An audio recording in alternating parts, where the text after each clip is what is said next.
Bernie Sanders getting the support of the establishment Democrats for single-payer health care. We flash back to Hillary Clinton against Obama. And then you see a campaign that has the worst kind of tactics, reminiscent of the same sort of Republican attacks on Democrats. Well, I am here to say that it is not only wrong, but it is undermining core democratic principles. Since when do Democrats attack one another on universal health care? I thought we were trying to realize Harry Truman's dream. I thought this campaign finally gave us an opportunity to put together a coalition to achieve universal health care.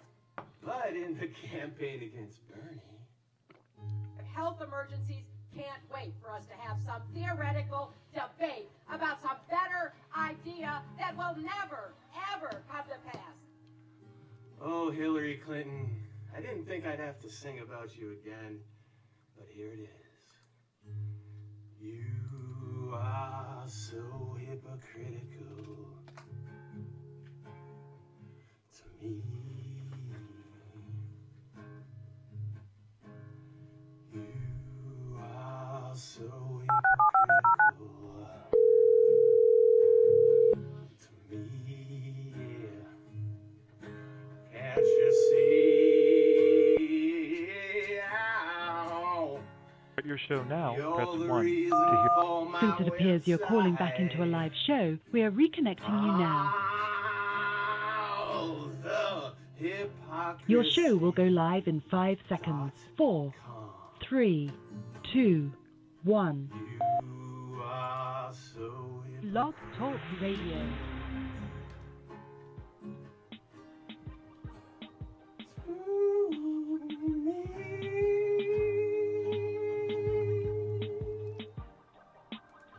Bernie Sanders getting the support of the establishment Democrats for single-payer health care. Flashback to Hillary Clinton against Obama. And then you see a campaign that has the worst kind of tactics, reminiscent of the same sort of Republican attacks on Democrats. Well, I am here to say that it is not only wrong, but it is undermining core democratic principles. Since when do Democrats attack one another on universal health care? I thought we were trying to realize Harry Truman's dream. I thought this campaign finally gave us an opportunity to put together a coalition to achieve universal health care. But in the campaign against Bernie, Health Hey, can't wait for us to have some Freedom Friday. debate about some better idea that will never, ever come to pass. oh, Hillary Clinton, I didn't think I'd have to sing about you again, but here it is. You are so hypocritical to me.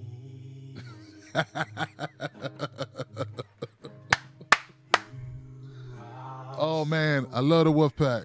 I love my Wolfpack, man. Yeah. To me, baby. Oh yeah, baby.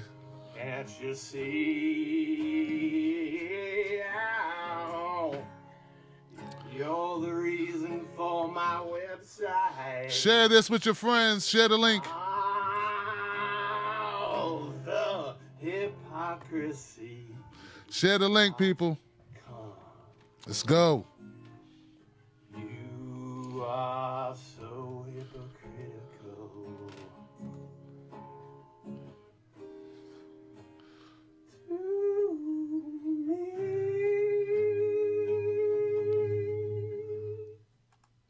I love it. Give it up for my man, Jimmy Reefer Cake. That would be Jimmy Reefer Cake. Hey, everybody. How you doing? Welcome to Freedom Friday. This is the Tim Black at Night Show. Glad you guys could make it. Let me give a shout out to everybody in the house, especially Jimmy Reefer Cake, for that installment of Hillary Clinton. You are so hypocritical. I love it. Oh, man, let me welcome everybody to the show. I got all my people out there in Facebook land, Periscope Avenue, and YouTube world. Give it up for yourselves. Oh, man. Oh. Freedom Friday is the place to be, guys. This is where you call in and get stuff off your chest. You tell me what's on your mind. And we all know there's so many things to talk about. There's so many different issues to be discussed that will not be discussed on your mainstream media or your corporate media, right? So we all know that. And that's why this is such a beautiful place to be, guys. So now this show, as you know, is brought to you by TimBlackTV.com, which is my website. So, yeah, I trust those guys over there because those guys are me. And become a Patreon. A shout out to all my Patreons out there who keep this show on the road and this show doing what it does, which is speaking truth to power. You guys are amazing. You put your money where your heart is. You walk the walk. Yeah, you walk the walk. So, in the tradition of Freedom Friday, we'll be taking calls momentarily. This is an opportunity to share this show with people, let people know what's going on. They may not know about this show. You know, we're not that big a name. A lot of people don't know who the hell Tim Black is and don't know anything about the Tim Black Show or anything about Freedom Friday. So now would be a good time. What's up with all my Twitter people? So, today is rough because today what's going on in St. Louis, people are just beyond. Look, people are so fed up. People have to understand how fed up people are. People are tired of being lied to.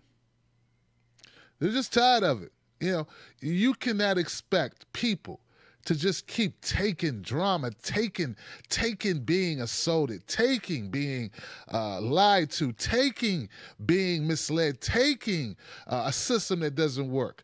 You cannot expect. It's the craziest thing. America has this folklore that we're so independent and we're rebellious and we stand up for what we believe in. But every time anybody stands up for anything, unless it's co-signed by Middle America, who people say that's not American. They say it's not American. It's the craziest thing. So really what they mean is they like the rebellious spirit.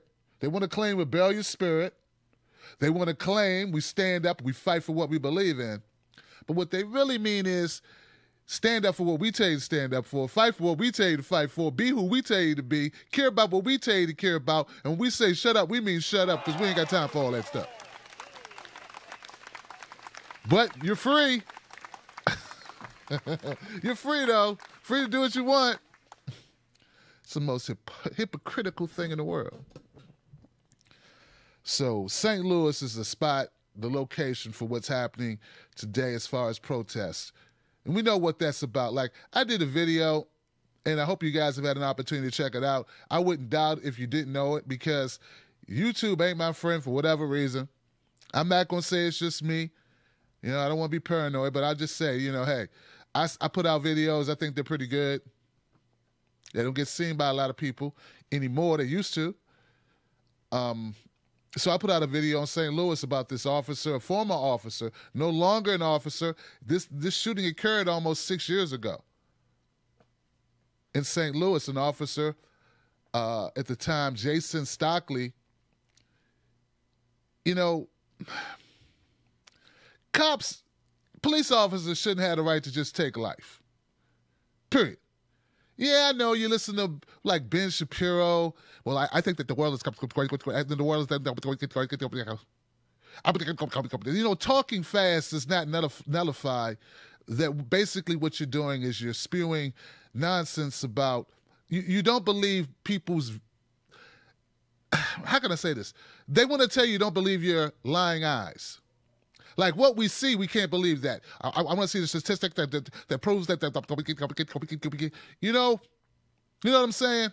And I think that liberal effort. Okay. Do you believe anything that you're saying? I don't feel like the guy believes anything that he says. Has he ever made a statement that he cared about?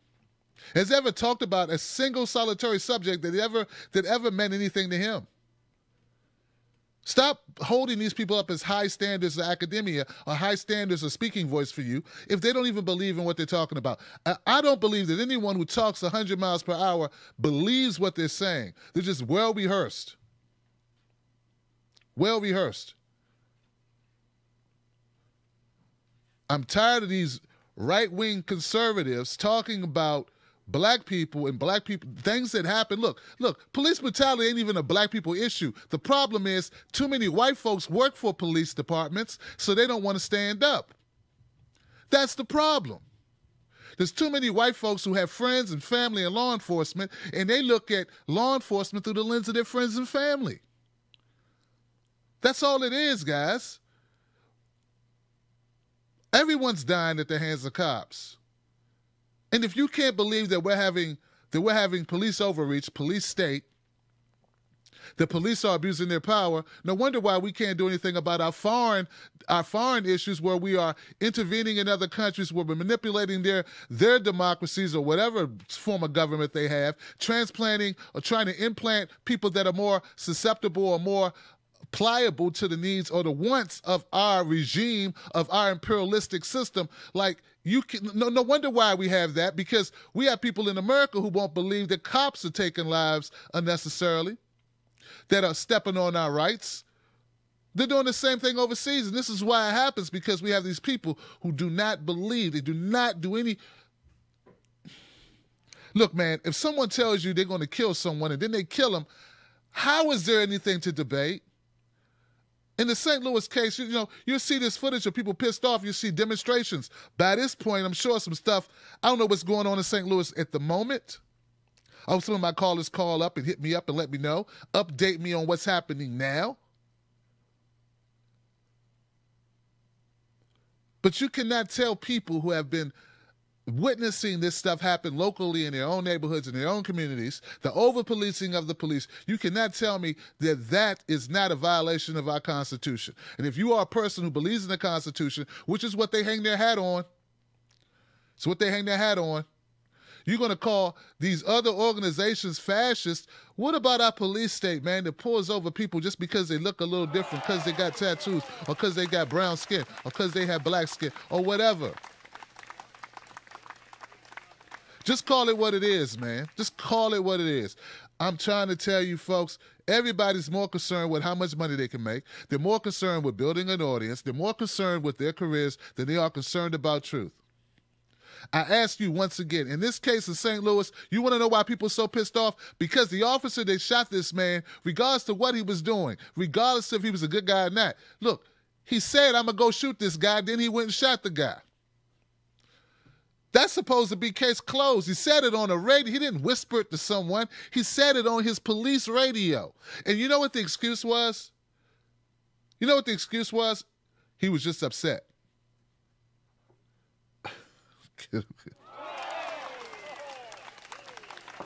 Let you, hold on a second, guys. Hold on now. Let you say you're going to kill your wife and then she come up dead in an hour or a minute, 60 seconds later.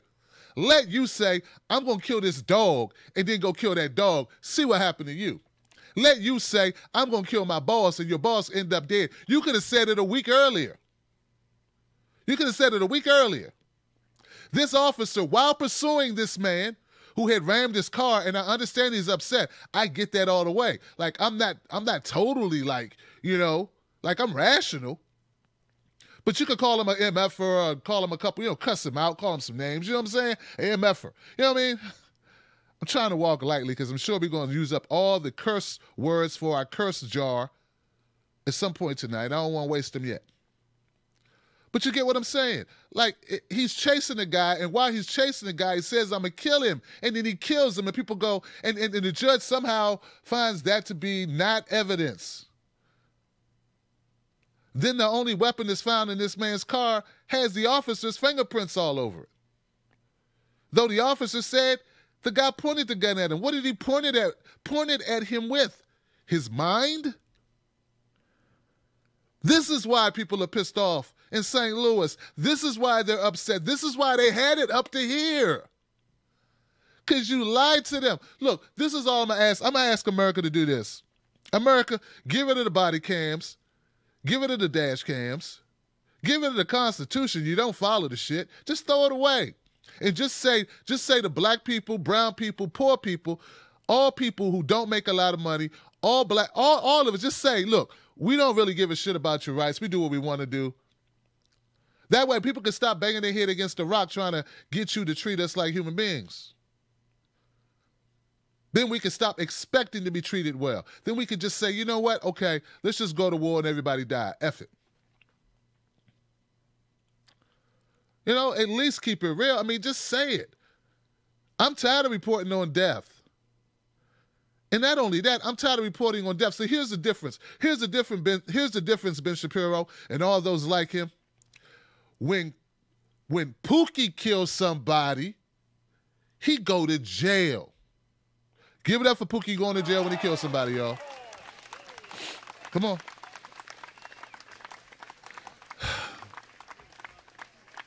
Come on, y'all. Last time a black man got off from killing somebody, his name was O.J. Simpson. They got him for something else 10 years later. Come on, y'all. Keep it real, man. Keep it real. People ain't started talking about it yet. Last time a black man got off from killing somebody, he played in the NFL. His name is Ray Lewis. Come on, y'all. Give it up for that. Oh, yeah, I hit both ways. Oh, the knife cuts both ways. Oh. Oh, we going to keep it real. But you get what I'm saying, guys? Like, don't give us the false expectation that you're going to, dispense justice and then don't do it. But when a cop kills somebody, he don't go to jail. He go on vacation. He take a trip to Hawaii. He open a GoFundMe. He go on TV and with his wife goes on TV and cries and they get $1 million and he just go work somewhere else. I mean, it's not the same thing. It's not the same thing.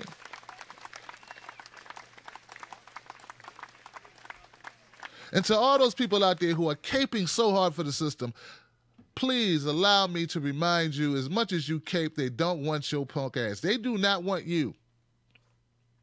They're not interested in you. You're not going to be on MSNBC. You're not going to make it to CNN. You are not. So won't you just stop pretending to be like the corporatist, corporate media? Won't you just stop? They don't want you. If they wanted you, they would have got you 10 years ago. Come on, guys. Look, man, I ain't falling for no banana in my tailpipe. So what's going on in St. Louis tonight is caused by what's been going on in St. Louis for quite some time. And not only St. Louis, go to an Indian reservation. Like, this is not new. Look, just because you start looking at something, it's like the people that catch reruns on one of those, what's the channel, TV Land, right?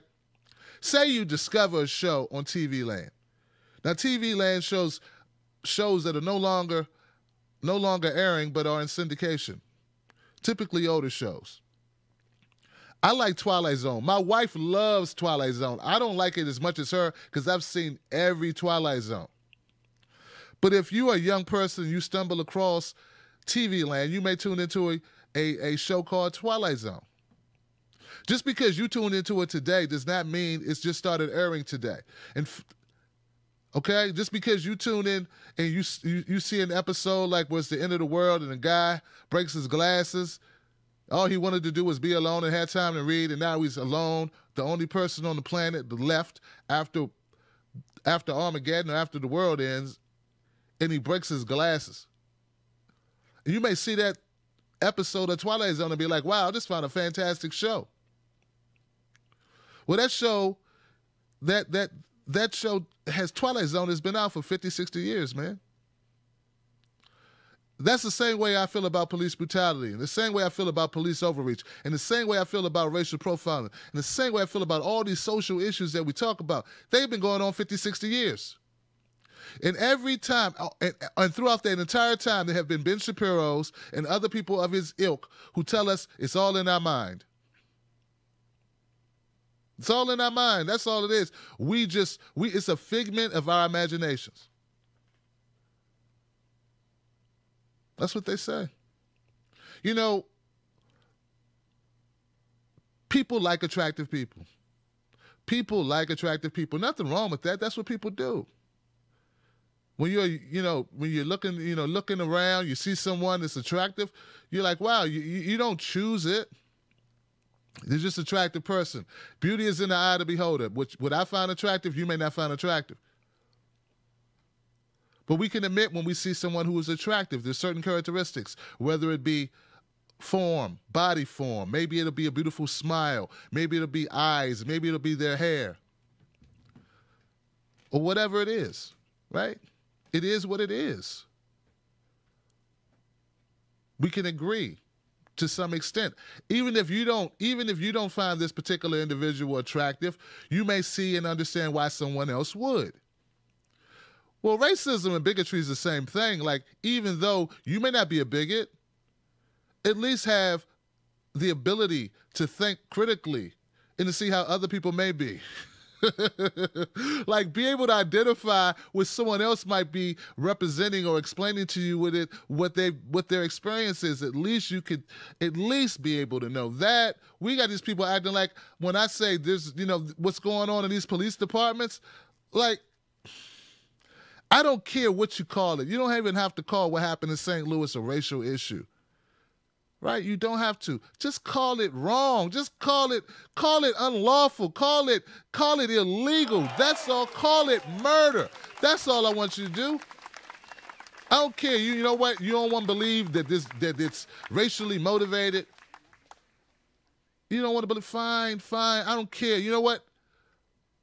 Police brutality, unarmed people being shot, I don't care. People with guns being shot, I don't care. People are shot when they shouldn't be for whatever reason by law enforcement, by the state. That's a horrible thing. It doesn't happen everywhere. Just like we got crappy health care in this country. It's not crappy everywhere. It's crappy here. Why is it America is like special in some things that are just horrible? Why? Why is that okay? It's not okay, folks.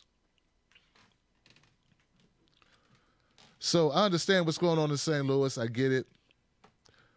I want everybody to be as safe as possible because I do not believe, no matter how much you protest, I do not believe that that's going to change. It's definitely not going to change this verdict. Maybe the Department of Justice will take up the case. I mean, come on. But see, common sense ain't common. You gonna leave this up to Jeff Sessions? Hell, Eric Holder didn't do his job. What we expect out of Jeff Sessions? Come on, y'all. Y'all didn't hold Eric Holder accountable. Everybody kept saying, well, he's Obama. Everybody say Eric Holder and Obama because they brown, they gonna get down. Nah. And now we got Jeff Sessions. What we expect out of him?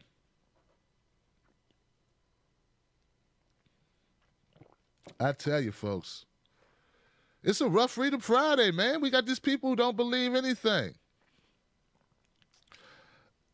You got to convince them of, look, you point them to a study, you know what they say? You point them to a study that shows how the police over-police certain people for whatever reason. And they'll say the study's bogus. In a country with a history of what America has in its history, not 1,000 years ago. What's in our history? It's what it is. But, the militarization of the police and also getting ex-military folks with a military mindset who take it personal when you break the law. That officer in St. Louis took it personal when that young man crashed into his car. He took it personal. He didn't look at him just as a scared young man trying to get the hell out of there for whatever reason because he didn't want to go to jail. He took it as a personal attack. You can't be a cop if you do that. You can't be a cop if you take it personal when somebody runs from you or when somebody does what you told them not to do. You can't take it personal. You're supposed to be the adult. You're the adult of the country. Do you understand your responsibility? That's why I think we got too many police officers who are not equipped to be police officers. You have to be the most rational person in the room. If you're not the most rational person in the room, forget you wanting a badge. Forget you talking about you need a good job. No, are you rational enough? Are you well-adjusted enough to be an officer? It's a hard job because you have to detach. You are not your uniform. You are not your uniform. It's a hard thing to do, I imagine. That's why I'm not a cop. But please don't take a job if you can't handle the job. And if somebody does something or says something or acts a certain way, you take it personal. Like they don't even know who you are, man. They just see a uniform. They're trying to get away from the uniform. They don't know you. You don't have no name on the back of your uniform. You ain't the Seahawks, man. You ain't LeBron. Nobody knows you. You're just a guy in a uniform. You're just a woman in a uniform. It's not personal to you. They don't know you. What are we doing, man? What are we doing? Jeez. Oh. Well, I tell you, man, if it wasn't for the wolf pack, I'd be lost, man. I tell you, man. Wasn't for my wolf pack. Which leads me to my next rant real quick. I'd like to know, okay, so single payer. Why is it that we have Americans who can see, read, hold a conversation? How are these people against us all having coverage? How do you make that make sense? Don't you care? No, I guess you don't. Don't you? But come on, not politicians who get paid to lie. Not politicians who have to lie to stay in office because they need to get donations, they need to be funded by special interest groups they think to maintain their position. I'm talking about regular Americans who do something else for a living. How could you be against the idea of universal coverage? Oh, so you can't get sick, huh? Oh, your mama can't get sick, huh? Your cousin can't get sick, huh? Well, what is going on upstairs with you? What are you thinking? Okay, I can understand people having a different take on how we get there. Please stop listening to these people who on the right or whatever. I don't know who these people are. I don't know. Maybe they're Hillary Clinton. I said on the right, so that's the same thing. Hillary Clinton's on the right, in my opinion. Always has been. You know? But how could you... I don't understand the logic. We find money to fund nuclear programs. We find money to launch wars. You get that, right? We find money to tour the outer space. And you say nothing. I say, hey, let's send some of that money that we already spending over here to make sure poor people, all people can get coverage, a baseline level of coverage. If you want to spend more money, if you got it like that big player, baller, go ahead and ball out. Buy some extra coverage. But we should have a certain level of coverage for every person in this country. And you want to debate that? That's what you want to debate. You hate Hillary, you hate Bernie so much, you want to debate health care. Now, I understand the people, like I said, I get it. I think it's horrendous. I think it's effing disgusting that we have politicians who are paid not to fight for health care for all. But you're a regular person. What are you talking about? Ain't nobody paying you. Oh, you just dumb. You just dumb. Or maybe you never watched a loved one deteriorate slowly because they could not get an operation or a treatment or a medication they needed that could save their life or extend it or make it more happy or enjoyable, pleasant. You mean to tell me like you never had that experience? Are you that young and fucking stupid? I dropped the F-bomb. Come on. They must be. I mean, what else is motivating you? Something's motivating you. We have people cutting their medications in half. And you know, when you don't take the correct dosage, you're not getting the best treatment. If the doctor says 500 milligrams, he said it for a reason. He didn't say 250 and take the other 250 the next day. No, he said 500 per day. We got seniors doing this. We have seniors choosing between eating food and their medication. And I got people debating if healthcare, if single payer or Medicare for all or universal, I don't care what you call it. You could call it Trump care. If it covered everyone, I'd be for it. I don't give a damn what name you give it. And I don't care whose idea it is either. I don't care who come up with the idea. I'm nonpartisan. I don't care who come up with the idea. Whoever comes up with the idea that covers the most amount of people, meaning all people, with a baseline level of coverage, and now allows other people to purchase more if they wish, so you can stop telling me how government-run coverage ain't going to be good enough. It's going to be hard, but okay, fine. You know what? Let's do a baseline level of coverage, and then you can buy more, big baller, since it ain't going to be good enough for you because you know how you get down. Okay, fine. You like to go mess with not-so-clean people on the weekends with unprotected sex, so you like to have a little bit more coverage. I understand how you roll. But for the rest of us, I want a baseline level of coverage. We got people who right now who have an illness that they don't know about. The reason why they don't know about it is because they can't afford to go to the doctor. Right now, somebody listening to this show has an illness. And if they don't, it's someone they love, who they would give their life for, who they would die for. You understand what I'm saying? Who is not being diagnosed right now, and it may shorten their lifespan. Now, while you sit up on YouTube running your mouth, or you sit up on Twitter or Facebook or Periscope talking that BS, that person is going to be leaving their loved ones a lot sooner than they need to. And I got to sit up here and split hairs with your punk ass over health care? Is somebody paying you to say this, or you just that stupid? Come on, y'all.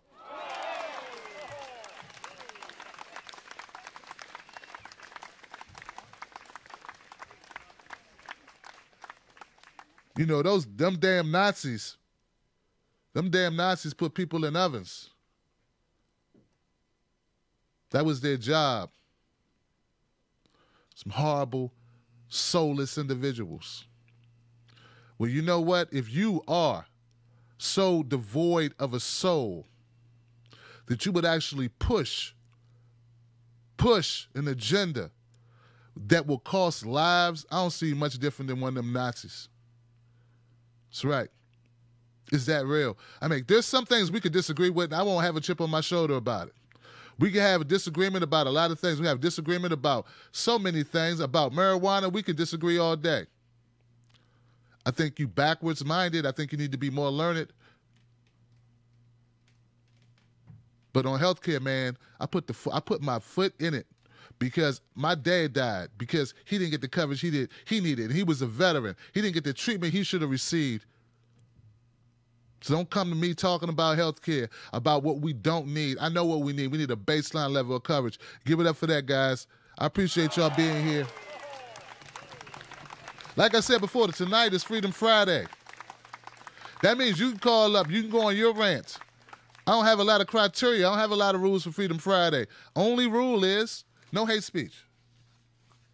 You can call up and tell me what's on your mind. I'm sure there's so many topics that I haven't had an opportunity to address, and you may address them in a different way, and that's great too.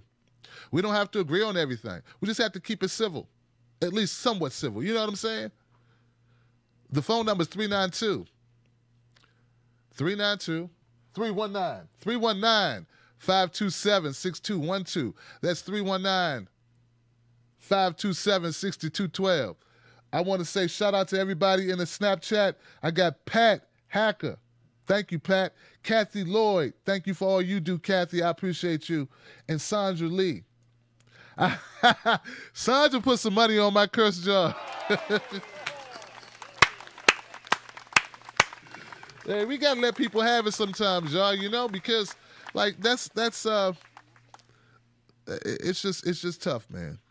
Like, I know people want to be stars. I know you want to blow up. I know you love the views on YouTube. I know you love the views on Facebook. I get it, man. I get it. I love you for it, man. Congratulations, ladies and gentlemen. I want you to get viewership. I want you to be big household name. I want your rap career to take off. I want your singing career to take off. I want you to become a star. But you know what? You don't get to do that at the expense of people's lives by feeding them BS and nonsense. And if you keep jumping around from I'm behind this and I'm behind that and I'm behind that, how you gonna be on one side, on the left, then on the right, then on the middle, then on the what ideology do you have? Do you have one, or do we just flow like the ocean around this joint? About what's gonna pay the most, what the people like, or are you gonna stand for something? Then stand for it, damn it. We need you to stand for something. Stand for something. Hell, I know a lot of people who watch my shows don't like hearing about race. Why you think it ain't that many popular black progressives? They don't want to hear about race. I know that, but they going to hear about it. And if I don't, look, I got to stick to my guns and make sure people get the message. What I talk about, Lee Camp don't have to talk about. What I talk about, maybe Jimmy not talking about, and that's cool. I have a role, and somebody's got to play that role.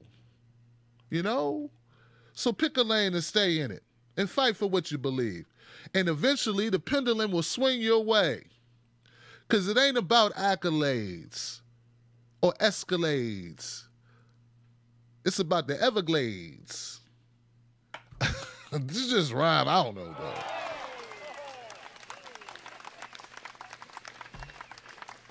All right, so my first phone call tonight is from a friend on 408. And we're going there now. Hey, 408, you're live on Freedom Friday. What's your name? Where you calling from? Hey, Tim, this is No More Donations. How you doing? My I man. made it first this time. And my brother, how are you, man? Good. I'm glad you were talking about Medicare for All, because that's exactly what I wanted to talk about, too. So I think we're kind of on the same wavelength here. And, I'm glad that Bernie finally introduced this bill, and I want to say it's about damn time. So there's at least 17 senators from the Democratic persuasion who are on board. So that's good. They may have mixed reasons for why they're doing it, but hey, at least they're on the right side there. So I'll give them partial credit for doing that. However, there's a lot of holdouts, like my corporate Dem Senator Dianne Feinstein. So I want to encourage everybody who's listening and watching to, if you're in the U.S. anyway, to call your senator, call their offices, let them know how you feel about it, let them know they need to support Medicare for All. I did it. You might have to wait a while, be on hold or whatever, but it's worth it. Everybody just try to be courteous. I know it can be hard sometimes, even for me. I can be nice when I want to be. So, you don't want to be too belligerent when you're talking to the staff members, because they're just answering the phones. But they will get the message to the senators, especially if, more people start calling and keep piling on. So no matter what party your senator's in, even if they aren't supporting it, still call in and let them know how you feel about it. So that's one point. I watch my local NBC station all the time just because I want to keep up on what that corporate narrative is. So I kind of watch it with a critical eye. What's Comcast telling us? What we should be thinking and feeling and all that. And they keep framing Bernie's Medicare for All bill as something that's like pie in the sky. It'll never happen and all this. So I'm pretty sure that narrative's on MSNBC too, but I cut the cord a long time ago, so I don't watch it. But I'm pretty sure that's the same narrative. Luckily, most younger people and young at heart folks like me and you, aren't paying attention to that bullshit on the corporate mainstream media, since we get our truth from other sources that aren't on cable TV. Mm-hmm. So at least that's a positive. I think more people are paying attention now, and even though the corporate narrative is going that way, trying to paint it as pie in the sky, I think the momentum is shifting in our direction. I think that Bernie needs to start doing kind of Medicare for All rallies, just like he had rallies in the primary. I attended a few of them that were here in my area. In fact, I attended one that was in Oakland. I think that was like the biggest one. There were like more than 50,000 people. So I think if Bernie starts doing that, or the Our Revolution organization that he started, with Nina Turner in charge, I think there's a really good chance that we could see more activity in the Medicare for All. So let's hope that keeps going too. I think the Democratic Party, they gave Bernie that bullshit job of being that chairman of party outreach or whatever, so they could kind of silence him. Well, it's time for him to step out from behind the shadows of doing that nonsense and just go full bore in all 50 states with a Medicare for All kind of a brainstorming tour. So it's time for the senators who are co-sponsoring the bill, for them to show their support too and go along on this nationwide tour with them. So put their money where their mouth is. You know, Kamala Harris, okay, you said you support it, get on board. Go with Bernie everywhere he goes, okay? So unless they're doing that, you know, I don't trust them. So don't be fair weather friends. It's time to get with the program. I think, you know, creating this groundswell of people support eventually with enough coverage on TV, you know, even if it starts out unfavorable, I think now is the moment where we can shift that momentum to our side. So I think if Bernie had, I think he could possibly make a case to even people like Rand Paul, you know, if he's careful enough in crafting the message to get somebody like that on board. I think, like, economic-wise, I think if he made a pitch, if he got somebody like that, somebody that's conservative or has libertarian leanings, I think it would go a long way. Now that's an uphill battle, but I think that's where he needs to go, and I think we all need to support Bernie in that effort. And like I said, everybody try to call in, and that's the way we get things done. You know, you gotta let your senators know where you stand. So I did it already, so I challenge everybody else to do the same. All right, brother. That's my pitch. I don't want to take any more time, and thanks a lot, Tim. You right on time, man. Thank you so much. No more donations, my brother.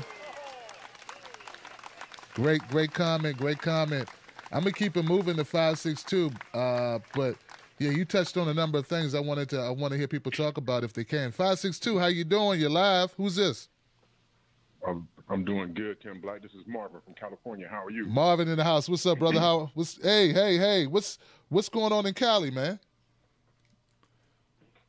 As far as what? Is something supposed to be going on out here? No, man. I don't know, man. I know what's going on in St. Louis. I know what's going on with healthcare. I don't know. Nothing out the ordinary. All right, Nothing cool. out the ordinary, as far as I know, where I'm at. But my comment, and I'm gonna try to keep it short and sweet, is about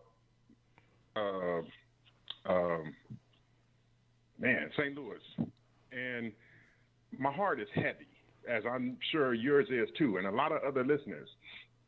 And it's a trip because I'm gonna try to tie this together as best I can. Yesterday, I was listening. Every once in a while, I go back into my little reggae music, and I was listening to some Bob Marley. Bob Marley has this album called Survival. On Survival, there's this song called Top Rankin'. And Bob Marley's line is, or one of the lines in the song is, they don't want to see us unite.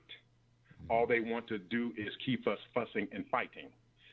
And Bob spoke a lot on the plight of black people, of Africans, of the diaspora. But I want to take that comment and put it in the lens of like Martin Luther King. When just before he was assassinated, Martin Luther King was working with uniting poor people of many races, not just black people, but he was working. The thing about these shootings, and you said something to it earlier in your rant, is that, yes, black people get killed by these police disproportionately high, but but police are killing a lot of people anyway, and that includes white people. Black Lives Matter came out really not going into all of the other stuff that's branched out, but the main thing was like, yo, our lives matter too. Please don't kill us. You got a lot of white people. I've seen stories and such that the hype is on, police shooting black people. It's like these stories don't get out. That's like the perfect collaboration. I'm not a organizer or anything like that. So I don't know how to even structure to get these people that are not black but have been experienced, a traumatic loss of life of a loved one in the same exact manner as black people have. And that, if there could be a uniting on that front, maybe some stuff with these police departments across the country will change a lot faster for the positive. It just, that's all I want to leave. I said I want to be short and sweet. I just want to leave it at that. Peace, Tim. Peace, Wolfpack. No doubt, my brother. I appreciate you, Marvin. Marvin's got a point. And, like, I don't know what was in the heart of Jason Stockley, when he shot into that vehicle. I don't know. Does he like black people? I don't know, man. I don't care. Like, you killed someone. Dude. Like, I don't care if you're dating a black woman. I don't care if you got black kids. I don't care. What does that got to do with it? It's not about that. So that's the trick. They want you to make it, like in my video about it, I never mentioned black man. Even though all of the articles, when I pulled it up, when I was doing research on Anthony Lamar Smith, that's the name of the victim, all the articles were labeling it as a white officer kills black man. Every article from Fox to MSNBC to Huffington Post to CNN, that's how they curve in the first paragraph, that's how they paraphrase the story. In my video, I made no mention of that. I made no mention of racist.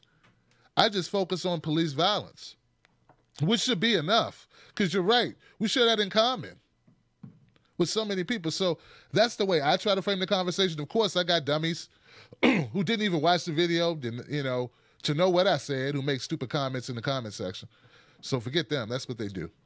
But, yeah, man, it's not just like, there are other issues as well. That's why this show is not just about St. Louis.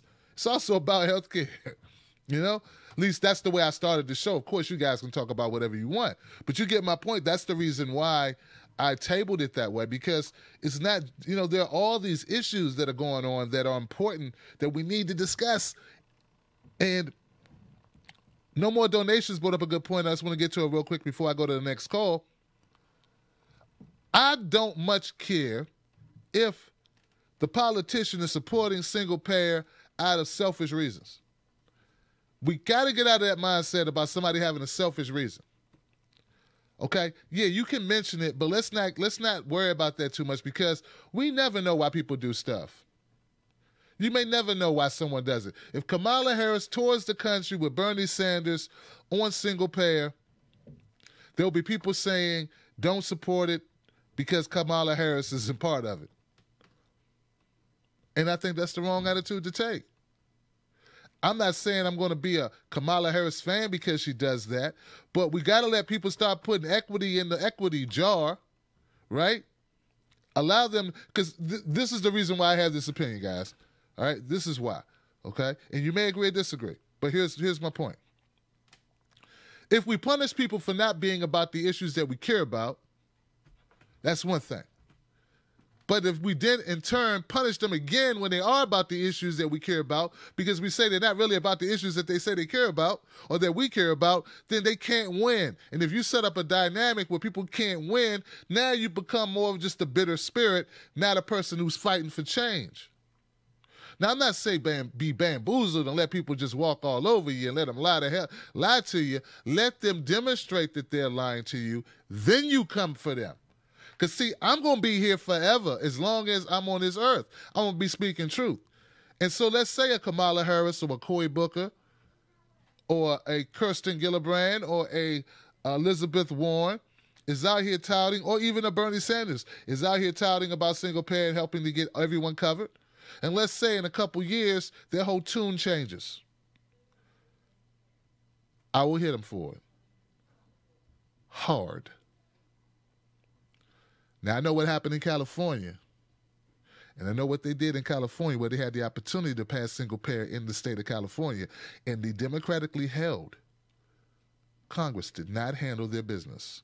The California Assembly, they did not handle business in California. If we have any progressives, or forget progressives, if we have some Californians who are worth their salt, they should do everything everything possible, everything within their grasp to have those people uprooted from their seats and removed and replaced surreptitiously, immediately. Their asses should not win re-election. All right, I'm going to the next call, guys. I appreciate you hanging in there with me. Oh, man, I tell you, it's some dirty stuff going on, y'all. Dirty, dirty, dirty, dirty. 425, keeping it alive. You're live. What's your name? Where you calling from? Hello, 425. Tim Black. Hey. This is Bree. I'm calling from Oregon. Hey, Bree. What's up, sis? Not much. It's been a while. Talk to me. Well, I've been out of the live stream loop, but I've been watching your videos, like downloading them later. But I wanted to call in this Freedom Friday and like talk a little bit about empathy. Sounds good. Basically, just like in my social media world, I guess you could say, I see a lot of what would be my natural allies, politically and socially, attacking each other over different tactics and different strategies, when all of them are trying to bring about positive change in the world. And I feel like doing that alienates people and drives away potential allies, and that just makes them less successful. And I feel like those of us on the left really need to move past this like self-imposed divisiveness, and that all we have to do is have empathy for each other, recognize that our end goal is the same, and that goal brought us all to the table to try to create change in the first place. And in my personal world, the MMT community has kind of a problem with attacking and disparaging anyone who disagrees with MMT or who doesn't think that that is the only strategy to bring about change. They have like my way or the highway kind of attitude. And I feel like that hurts their movement instead of helping it, because I'm not on board with MMT. I feel like it perpetuates capitalism. So I just don't want to support it. It's not my thing. But I don't want to attack them because they have a different strategy for change, which is economic, than me. I'd rather like cheer them on from a distance, as they fight within that system. But I want to fight from outside the system. But why can't we be allies? But it becomes impossible if they're attacking each other over those kind of strategic choices. And we just have to agree to disagree on some shit and remember we're all fighting for that like same end goal.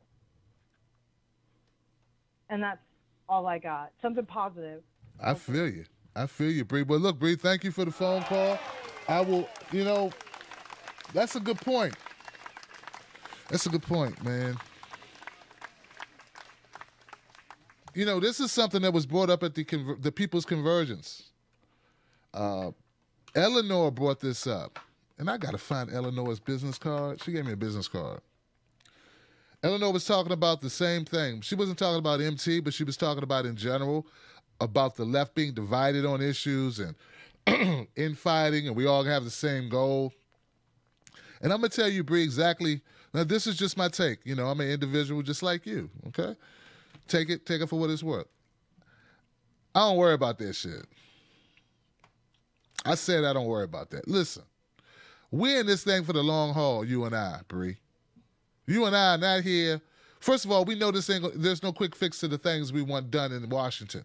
No quick fix to the things we want done around this country, right? No quick fix to the changes we want done with our military around this globe. So we're here for the long run because we realize this won't be done in 6 weeks or 6 months, maybe not even 6 years. So half of the people that we're beefing with won't be here 6 months from now. Half of them won't be here a year from now because people, they come and go. Some people are just going through an activism phase. I hate to say it. We will have longevity because we really care about these issues. It's okay for people to vehemently disagree about the best approach. I'm just glad people got an approach to begin with, man. Just give it up for that because, real talk. I'm glad they're passionate about something besides Game of Thrones and Walking Dead.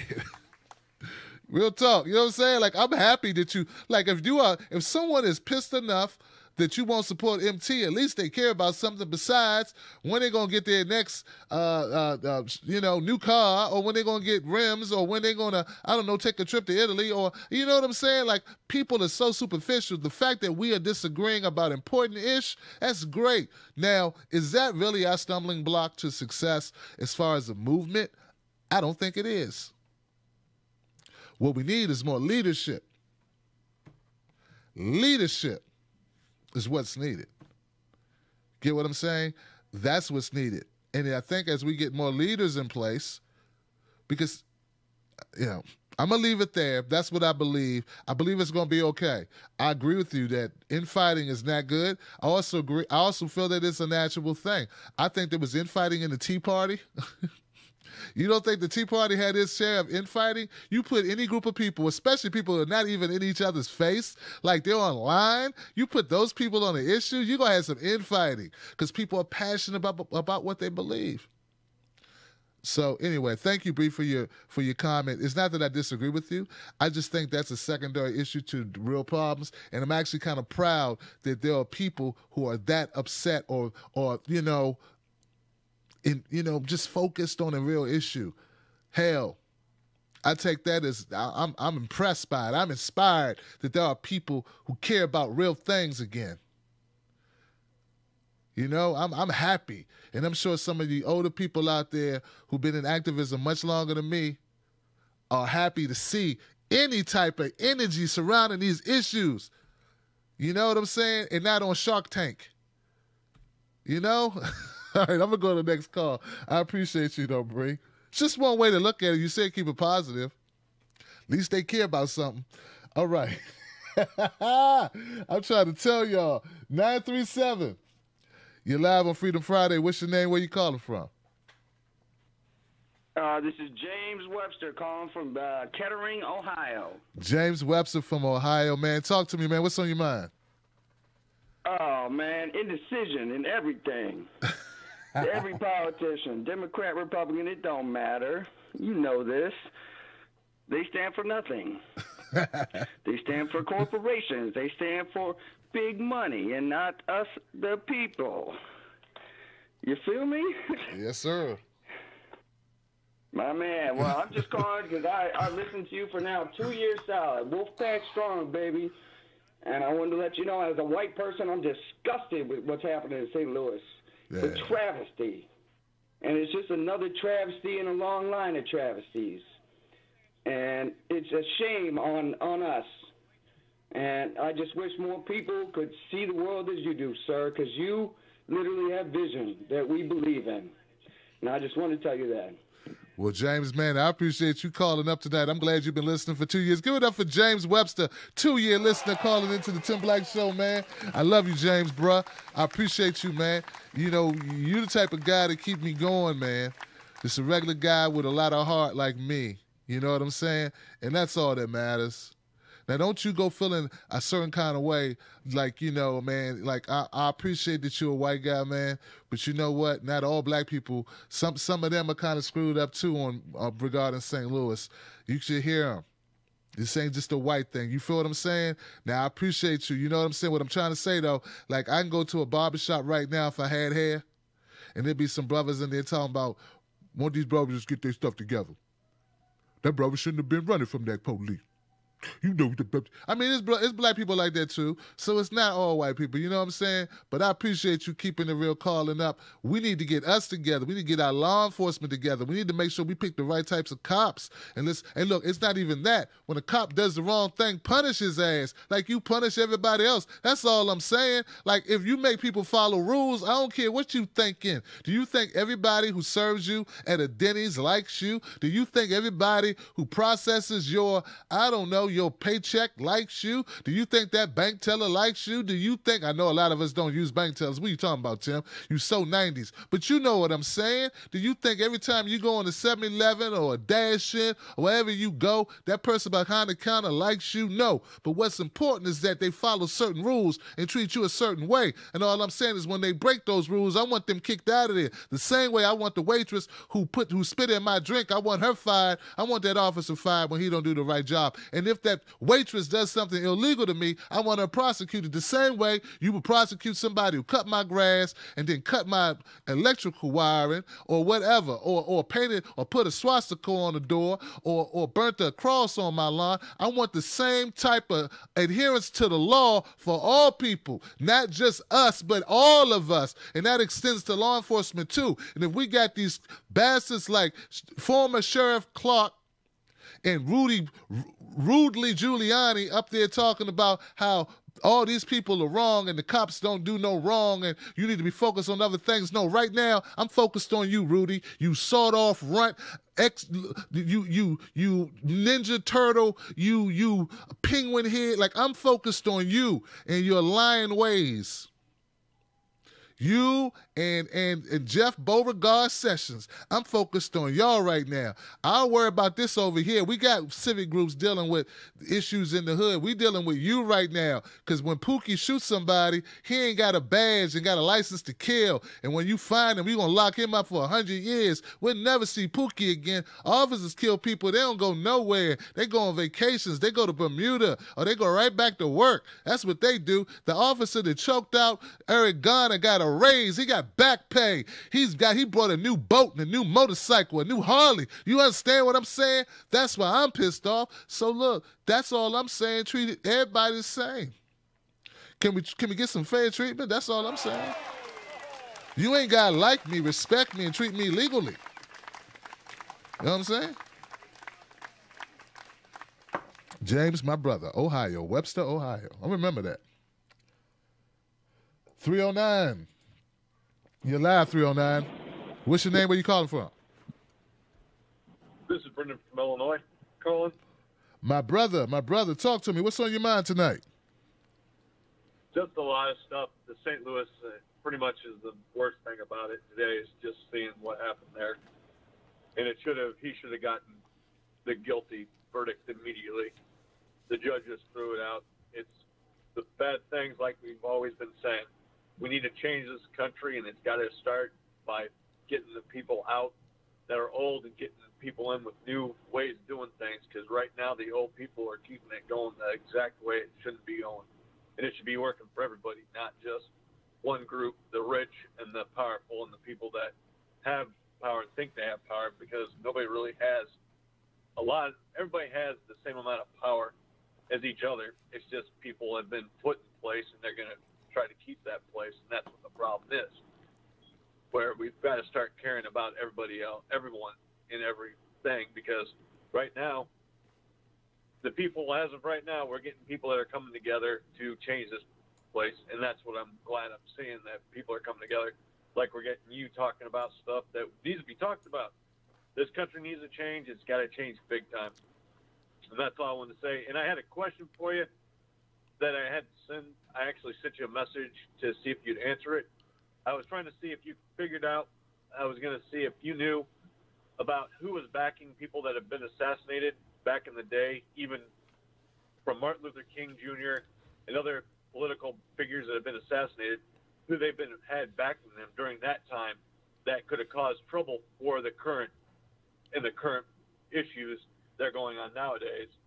That I found some stuff that was pretty interesting, and I was just seeing if you actually knew about any of that either, that I found out. Oh, you did? Wow. Well, look, brother, send that information my way, man, and put in the title Freedom Friday, man, and that way it'll stick out to me, man. Like, I get a lot of stuff, man. I have these accounts for so long, brother. I get a lot of spam, too. It's not just you guys writing. I get a lot of spam in my mailboxes. It's hard to get rid of that crap. But look, man, I appreciate you, brother. Give it up for this caller, man, calling up with some good ideas. Brendan from Illinois, I think he said he was. A lot of stuff going on in Illinois, too.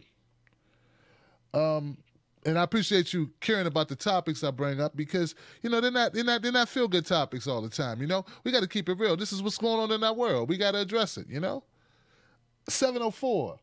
Did I lose you, 704? I was looking for you. Let me bring 704 in on the show real quick.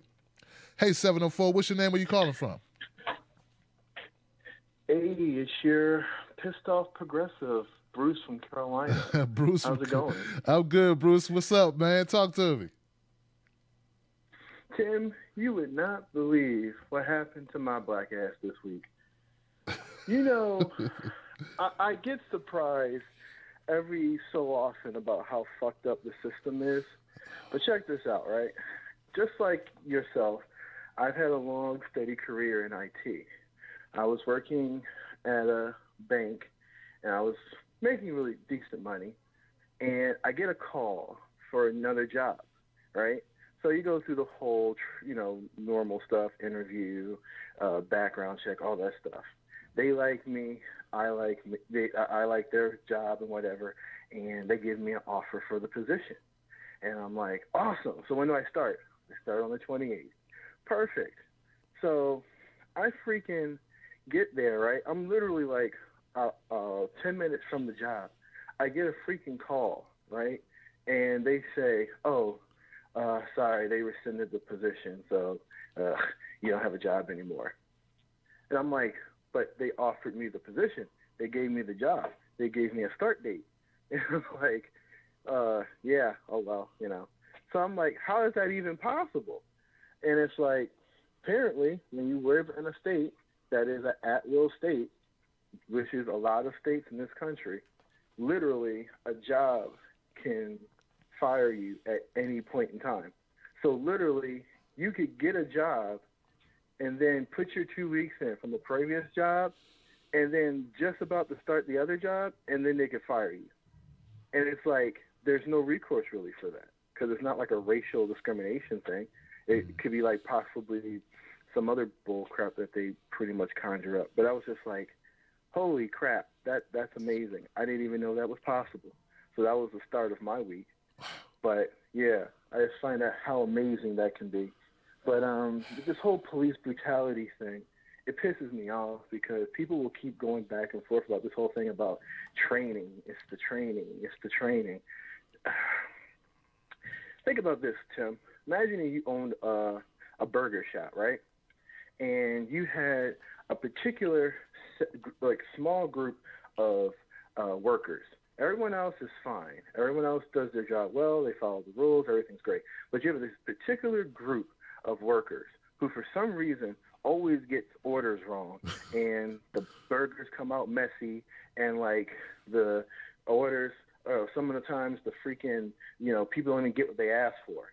Now, okay, if training is needed for those people and it's happening with everyone, perfectly understandable. But then you find out that all the times when they make those mistakes, it's against people, Latino, black people, Native Americans, but yet they never get the orders wrong for white people or constant customers who spend a lot of money there. It's very weird. Do you think they would need training, or is there something a little deeper than that, Tim?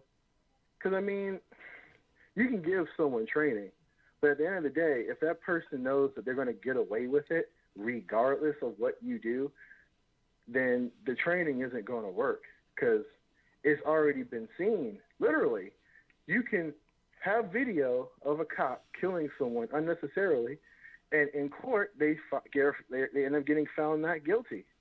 So at the end of the day, it's not about training the person. It's not about giving people, insight into their work. It's about actually making people pay for shit.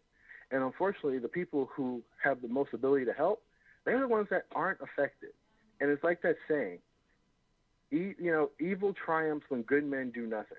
And this is what's been going on for a very long time. People who are not affected are not talking about it, or better yet, some of them are actually doubling down because they feel like, well, it's not happening to me, so it must be something you're doing, which then, unfortunately, you can kind of branch off into identity politics because you have a certain group of people in the news and in media who will spew, as you know, propaganda about certain races of people. And that gets stuck in people's heads. And like I mentioned before, a couple of weeks ago, some of those people who take that information in, some of those people become officers. They have that identity politics of what black people are or what Latino. Go out and patrol those streets. Right. So I feel like sometimes, yeah, it could be training, but honestly, it's just the fact that you have a bunch of fucking assholes who are basically giving God power, and they know it, and there's nothing that people really can do to fucking get them out of off or get them out or fire them unless we actually attack the system that's allowing them to constantly fucking get away with it. Well, look, Bruce, give it up for Bruce, man. Yeah. You know, Bruce, I mean, I'll tell you, man, you know, okay, so the officer that shot Philando Castile, dude shouldn't have been a cop, all right? He just shouldn't have been a cop. Did you watch that tape of Philando Castile shooter? This guy, Yanez? He should not have been a cop, brother. I don't care. Like, I don't know who hired this guy. This guy should have not been a police officer. He was the most erratic, scared little puppy dog, and he took a man's life. He damn near shot the wife and the child, too. Should definitely not been a cop. I don't know about training. How about hiring? This guy was horrible. I wouldn't trust this guy to police the meters. I don't even want him doing that. I don't want him as a parking attendant. I don't want him, look, I wouldn't want him at a dog shelter watching the dogs. He couldn't do that. I don't want him in charge of nothing. Nada. All right, so, but yeah, this officer, he was very, like, look, I want to call this officer Jason Shockley. This guy's just straight up, I feel like this guy's just straight up killer. Because anytime you say I'm going to kill somebody, then you go kill him, that's a hitman with a badge, dog. He just need to go to jail. But when some officers need better training, some officers should not be officers, and then you got this guy just a hitman. Like I've never heard of somebody saying, I'm going to go kill this guy. That's some old school bad guy stuff. And he had his own personal weapons in the car. He had an AK-47. That's not issued. What the hell are you doing with an AK-47? Why does this man have his own personal weapons in his squad car, using it while he patrols the streets as a St. Louis police officer? Where they do that at? This guy was as gung-ho as they come. Don't tell me nobody in that police force knew this man was this way. Don't tell me nobody knew he was unhinged, loose cannon, killer. Anyway, thank you so much for the call, B. I tell you, man. My brother, Mystical Carter, you're live, man. What's up? Hey, what's up, bro? Man, I'm good, man. I'm really just listening, just catching up on everything, because I didn't even catch wind of that St. Louis stuff. I mean, I ain't catch wind of the aftermath, but I did catch wind of the verdict earlier today. Okay. Yeah, brother. Yeah. I don't know what's going on, man, at this point, but I imagine they're still out there protesting. And someone hit me up in the comment section and said it's getting real out there. So, it's erupting is what I'm thinking.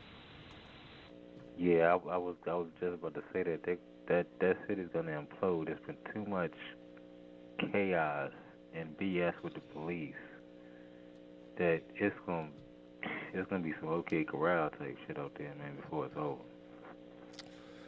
I agree, brother. I agree. It's gonna be tough, man. It's gonna be tough. Well, look, man. Hang out. Thanks for hanging out with me, man, or whatever, man. Anything else on your mind tonight? No, just real quick.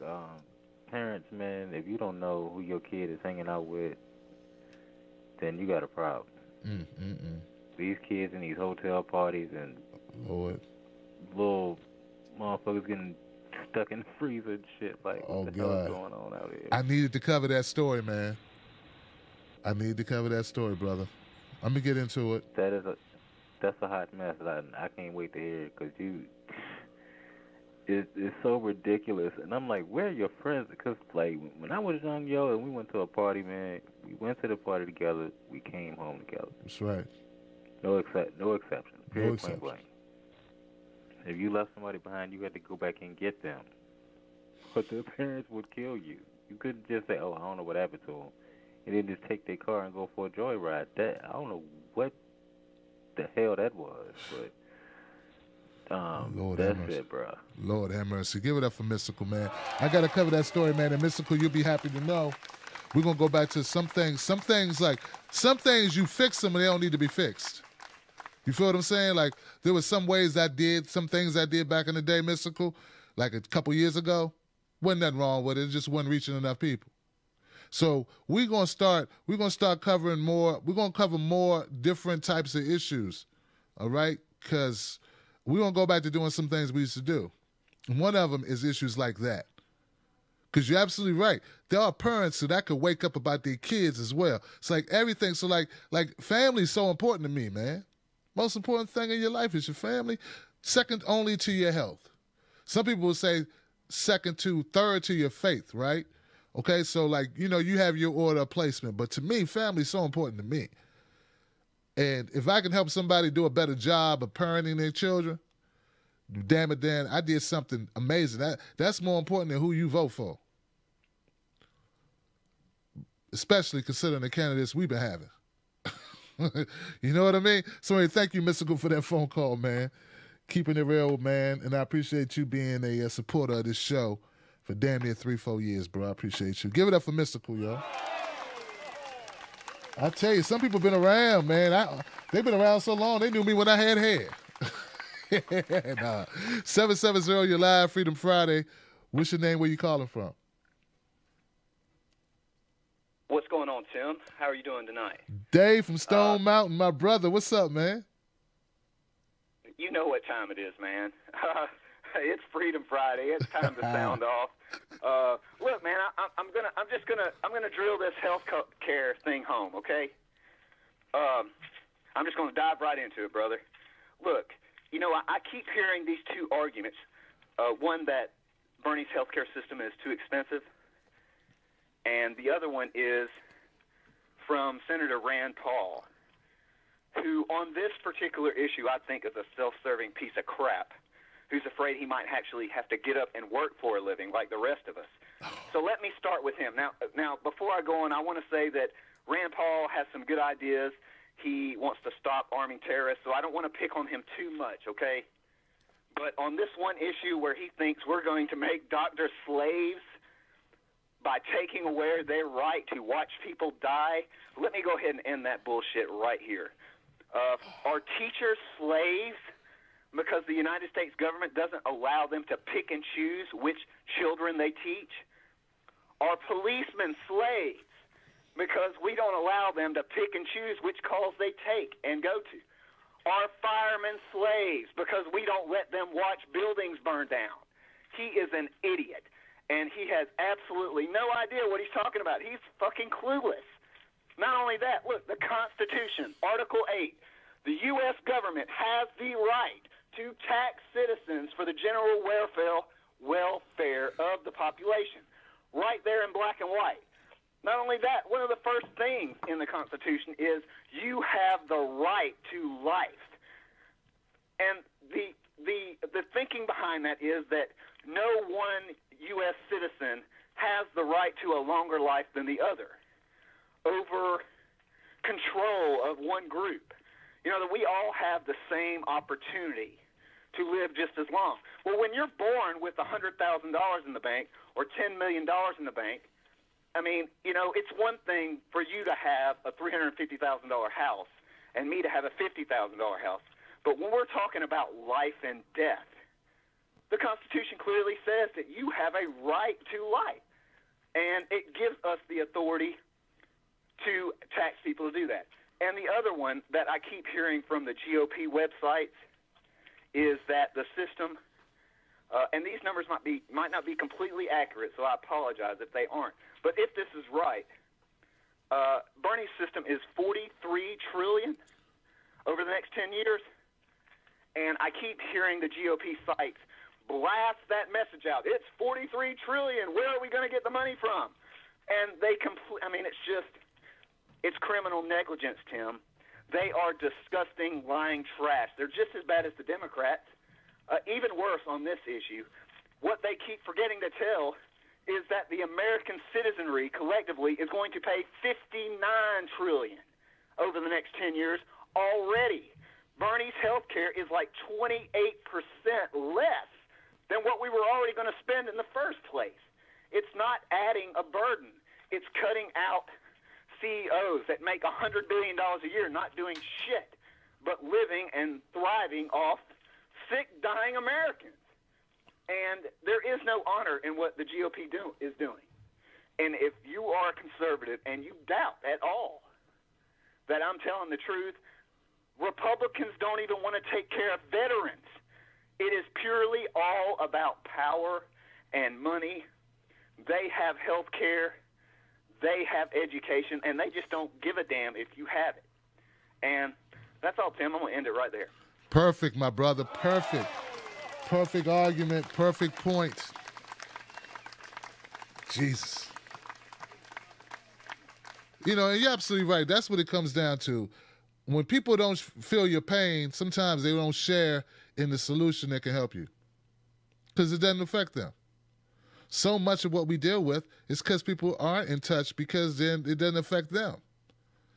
You know, and pretty much the people that are able to put themselves in other people's shoes, those are the people who become activated.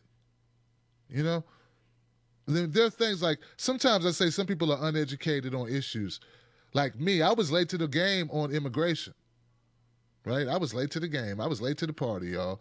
I didn't know what Obama was doing until Obama only had like a year left in his term.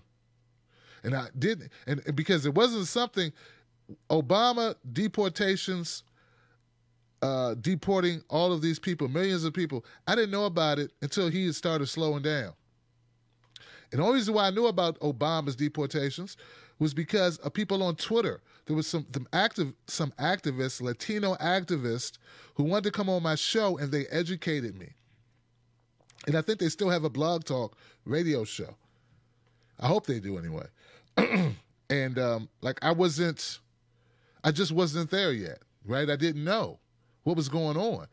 So as you know, as we all progress, as we wake up more and more, we start seeing the reality. And I love what you said, Dave, about the Republicans, because I've been lately I've been kind of punching on my progressive friends with love, right? I'm not putting people out there and trying to destroy their credibility, trying to destroy their audiences, all that crap. That's not what I'm doing. All I'm saying is, hey, we do need to call out these Republicans sometimes too. We do need to hit these conservatives sometimes as well. Why are all your fires saved for the left? We hit some of this right stuff. And I feel like some people are being very strategic. And look, both parties suck. You can say it. You should be able to look into a camera and say the Republican Party sucks, the Democratic Party sucks. It's a valid criticism. And I'm sure in many ways, off the record, people within those parties, not voters, people within those parties would tell you if you became friends with them, they'd be like, yeah, I know. The only person you fooling are your listeners who don't know what we know. So anyway, let's go ahead and move it on, man. I appreciate you, Dave. 814, you're live. What's your name? Where you calling from? This is Rob Sandera, presidential candidate. 90 seconds. Rob's a presidential candidate from where, Rob? Well, I'm actually from Detroit. I live sort of in Michigan and northwest Pennsylvania. Anyways, I was actually calling about the health care today because I called into another station. I actually asked Bernie to include 100% care with 100% dental. 60 seconds. And he added vision to that. I guess I didn't think on that vision would have been included with 100% care. A lot of people are saying, how are you going to pay for this? How are you going to do this? Well, next week I'm going to try to submit final bills to go along with Bernie's bill to get this done. Because if I'm elected president in 2020, it's going to get done. And I have the experience to get it done. I also have about 38 years more experience than Donald Trump in law and federal law. People don't understand this idiot has no experience whatsoever. He is the worst businessman on the face of the planet. He screwed up every single person he's done business with. My neighbor used to work for him, and they said they cried when they found out he was going to run for president because they said he is such a bad monster, and I guess they're proving him right. Anyways, I had been talking to a different Republican neighbor about my health care policy, and I said that so far what I came up with was that the doctors should be treated as a veteran of the United States, that the AMA has fought against single payer throughout its history. So we have to offer these doctors and the AMA something so they're happy with what they got. Well, what I came up with is we make them like a veteran, that they do not pay any tax whatsoever if they are a 2-year medical professional or better, and in exchange, they lower the cost of care, they give top quality care, and we cover everything. Well, then I found out that this is exactly what Spain does. Now, if you go look up Spain's health care, it is the #1 health care in the world. Now, people should be asking themselves, why would the U.S. want to be less than #1 to a country? And I ain't cutting down Spain, it's a nice country and everything, but we should be the leader in this field. We are the innovators. I am an innovator. I have innovations that are going to come forth in this next election that I am going to steal 97% of the vote because nobody else has anything, and I am just going to slaughter this. And the people are going to be stunned. I put a lady in the bank the other day right to tears when I told her what I was going to do. She says, "Oh, my God, where have you been?" But anyways, I would like people to write me. You can write me at robert.sandera, spelled like Bernie Sanders with an A on the end, at gmail.com. You tell me what's wrong with this plan. You tell me your other plans. I also am an expert in USC 42, Section 1983 of the Civil Rights Law, and I can tell all you guys out there that are worried about what happened now. I didn't catch up on this story today. I want to get rid of judicial and executive immunities. And what that's going to do is make nobody escapable from the law. And as president, I will surrender my own. That means nobody will have any.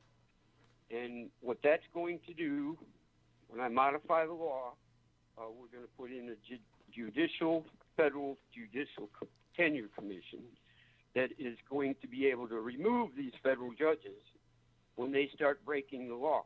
I've been to court where my lawyer has been screwing the judge physically. And, I mean, this is how the court system really works, and the public has no idea what goes on. But anyways, I just wanted to throw that in there. But as far as the health care, what would make up the difference is I want federal legal marijuana.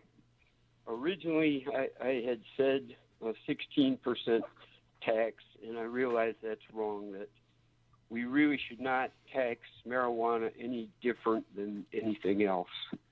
But what I would do is put the taxes from marijuana to shore up the medical shortfall, and we give 100% care, 100% dental, 100% vision, no deductible. None of these crony billing agencies in Arizona. You get one bill in the mail like you got in 1979 that says, all right, Rob, paid. I got to cut it there, Mr. Detroit, man, but I love your message. I wish you luck in your endeavors, man, and thank you for calling into the show tonight. I appreciate it. Wow, this man said he's running for president. He's out of Detroit. He says, take a look at Spain's health care. I hear you, brother. 773, you're live. Freedom Friday. What's your name? Where you calling from? Hi, I'm Beryl House Monty from Chicago and West Virginia. Hey, how you doing? I'm good, and I appreciate you once again for bringing different folks together. And the one guy that was talking about, maybe there's some way to have a dialogue about the police brutality that's happening in the poor white areas as well as Latinos and African Americans, where it's even more blatant. The fact that it's a constitutional issue and it's happening to everybody at one time or another may be an issue to bring people together. So I would second that motion. Wow. I tell you. Anything else on your mind tonight? Yeah, I still think that back in the 60s when I was coming up, one of the reasons why people got a lot of stuff done, forward motion in society, is the music. And I just want to offer something for all the working people tonight. Tennessee Ernie Ford's song, 16 Tons. And a fellow from Kentucky told me that the reason the name of this song was 16 Tons, What Do You Get? Another Day Older and Deeper in Debt, meant that they had a rule that you had to dig 18 tons of coal or else you didn't get paid at all. And people would come up short 16 tons and they wouldn't get anything. So here's just a very quick version of it. Some people say a man is made out of mud. A poor man's made out of muscle and blood. Muscle and blood and skin and bones. A mind that's weak and a back that's strong. You loaded 16 tons. What do you get? Another day older and deeper in debt. St. Peter, don't you call me, 'cause I can't go. I owe my soul to the company store. I was born one morning and the sun didn't shine. I picked up my shovel, I walked to the mine. I loaded 16 tons of number 9 coal. The straw boss said, well, bless my soul. She loaded 16 tons. What do you get? Another day older and deeper in debt. St. Peter, don't you call me, 'cause I can't go. I love my soul to the company store. Do, do, do, do, do, do, do. That's it. I love you, sister. That is what I'm talking about. Some heart and soul on the Freedom Friday show. Hey, I appreciate you calling up and dropping a verse on us and explaining what it meant. And look, and like I say, guys, hey, it's Freedom Friday, sis. So feel free to call in anytime. We used to have a harmonica player that called in, and I don't know where the harmonica man went, but you might be taking his place. Give it up for our caller with the guts to call up and sing a verse. That's what I'm talking about. All right. I love it. I love it. All right, 703. You're live on Freedom Friday. What's your name? Hey, how you doing? Hey. Who's Is this? it me? Yes, it's you. Oh, I'm Susan, and I'm outside of Baltimore, and I've been waiting to talk to you. I'm so thrilled. So, okay, first of all, Freddie's dead, and the cops got off for free. For free. I mean, the total, they have completely negated any charges on these guys. And I am furious about that. But that's one thing. Another thing is what's going on in St. Louis makes me so happy. Okay, first of all, I should probably say I'm 66 years old. So I've been through a lot of protests and a lot of shit that, a lot of stuff. I was in D.C. when the 68 riots happened, blah, blah, blah. I don't understand why people aren't more pissed off. Number one. Number two, I want to know, where are our leaders? Where are the people that we get to stand behind?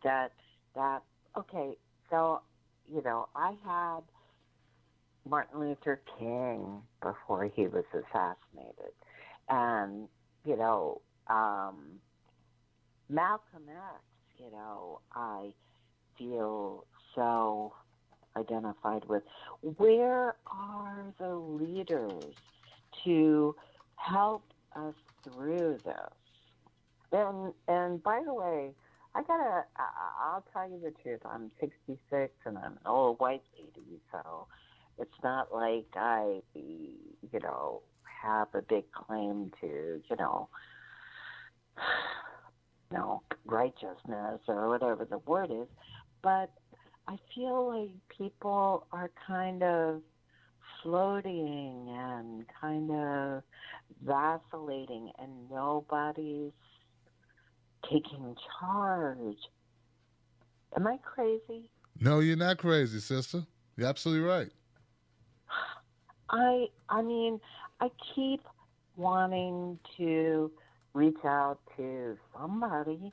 I mean, there must be somebody. And believe me, I reach out to you, as often as I can, because I believe in what you're speaking for. But, I mean, as far as a national identity, I just don't see who we have leading us forward. And we need that. We all need that. I can't get the younger people that I talk to get excited or to care that much for whatever reason. And I think it's because they don't feel like they've got an identity to get behind. But, I don't know. I hear you, Susan. I do hear you. But look, we appreciate you calling into the show, and just keep talking. Different people, they have to hear the message, from different people, and also sometimes they got to hear it more than once. Like sometimes it's and you know what? Yeah. And I must add, they're not going to hear it from a 66-year-old white woman.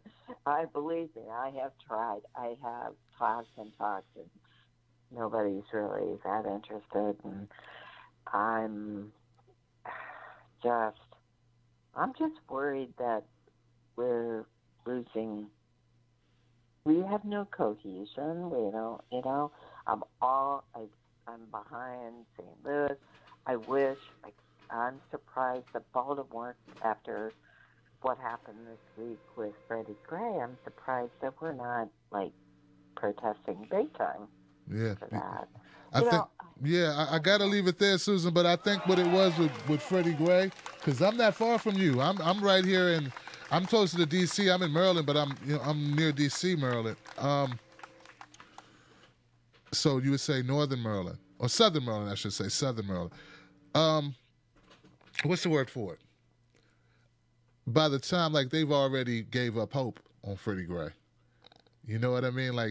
It was like a delay. Now, this case in St. Louis, this has been years in the making. The shooting occurred in 2011. They just now once they got the dash cam footage, it took them years.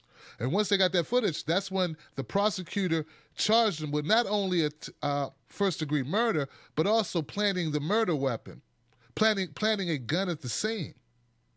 So this was all fresh from the finding, of the footage being disclosed. So thank you for that call, Susan. I appreciate you.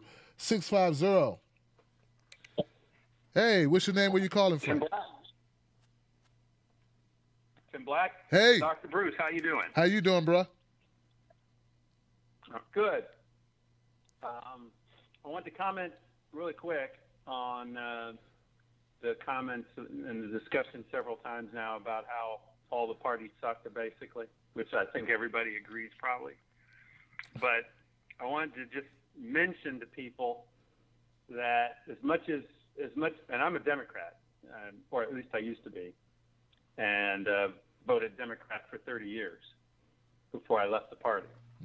And I would say that as much as all the parties suck, and we know the Republican Party sucks, we know the Democratic Party sucks, but I think the Tea Party actually was given more of a chance than the progressive wing in the Democratic Party.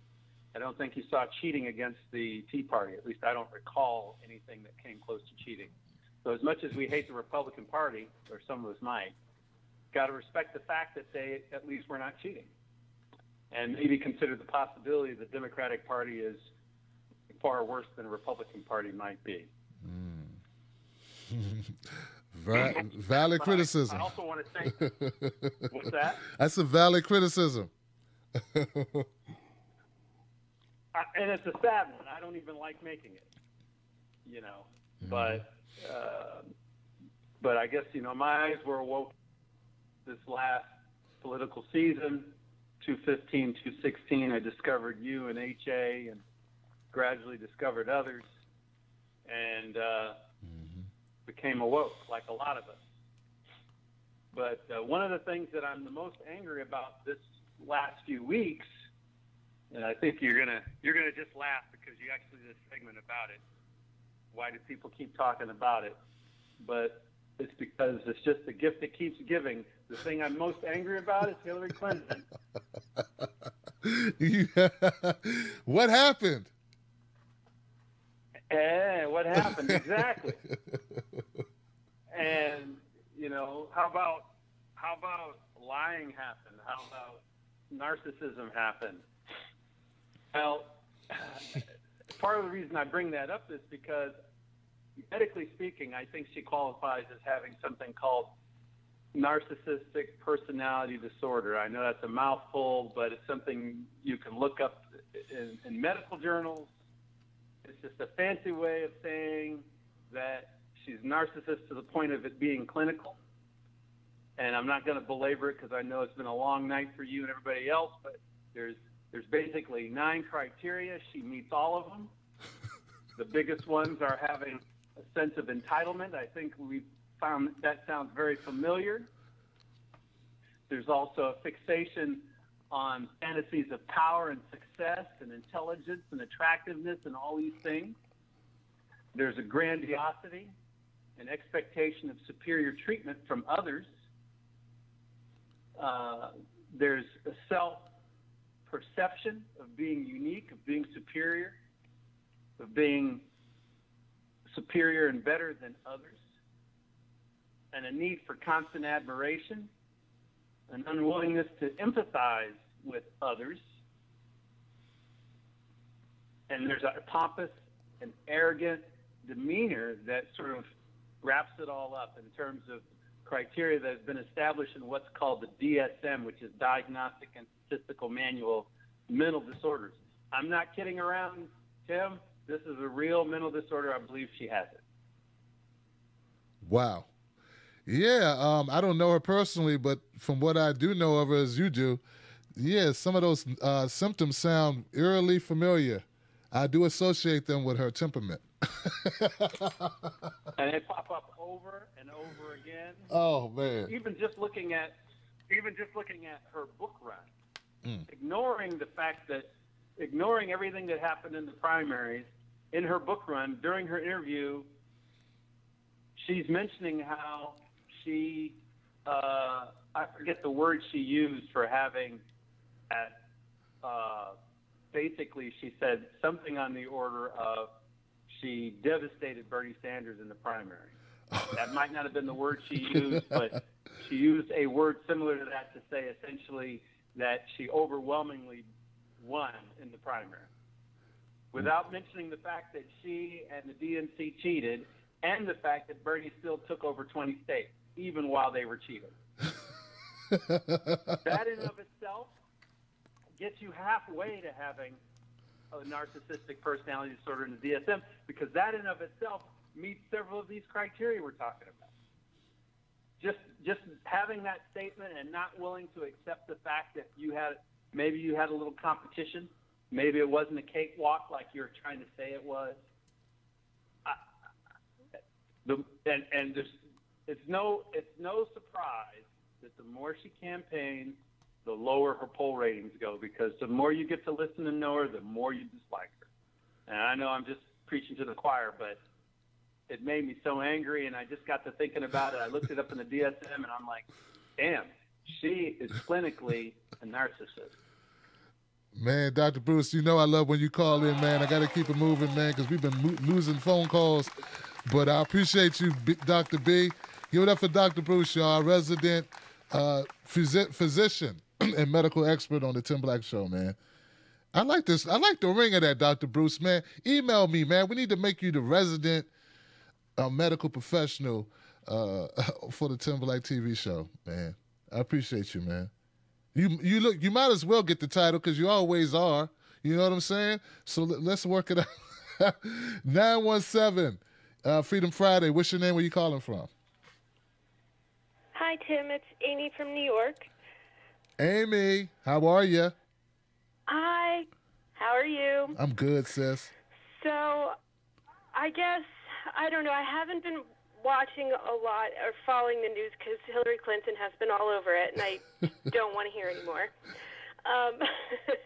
So, although I did appreciate Dr. Bruce's comments, we did have the New York City Democratic mayoral primary this week, and I'm sad to say that Bill de Blasio, there were lines for voting around my apartment, and Bill de Blasio won 73% of the vote. And I just can't believe that 73% of New Yorkers really wanted to go out and vote for this man. He's worse than Bloomberg, in my opinion, because at least Bloomberg is a good businessman. De Blasio is ineffectual. He ran one stupid ad about how he's a father and he went to talk to teachers at some school that said absolutely nothing about policy, nothing about anything he's done, nothing about New York City, affordable housing, our subway system, things that regular New Yorkers kind of care about. And so that was a little bit disappointing because he's one of the people, it's like you can't get excited about him. And nobody that he's running against would make you hate, whereas in Hillary's case, you might not be excited about her, but some people might have voted for her just because they really didn't want the other thing to happen. So when that doesn't exist, I don't know how you get 73% of the vote. That was one thing that bothered me this week. On good news, I guess, was when I was checking my mail, I saw an article about this little kid who was at a Chick-fil-A with his mom, I guess, in the car, and saw a Florida license plate in front of them, and this was in, Alabama, I think, and he said, well, people from Florida shouldn't have to pay for their lunch if they're running away from the hurricane. So he asked his mom if, he could buy their lunch.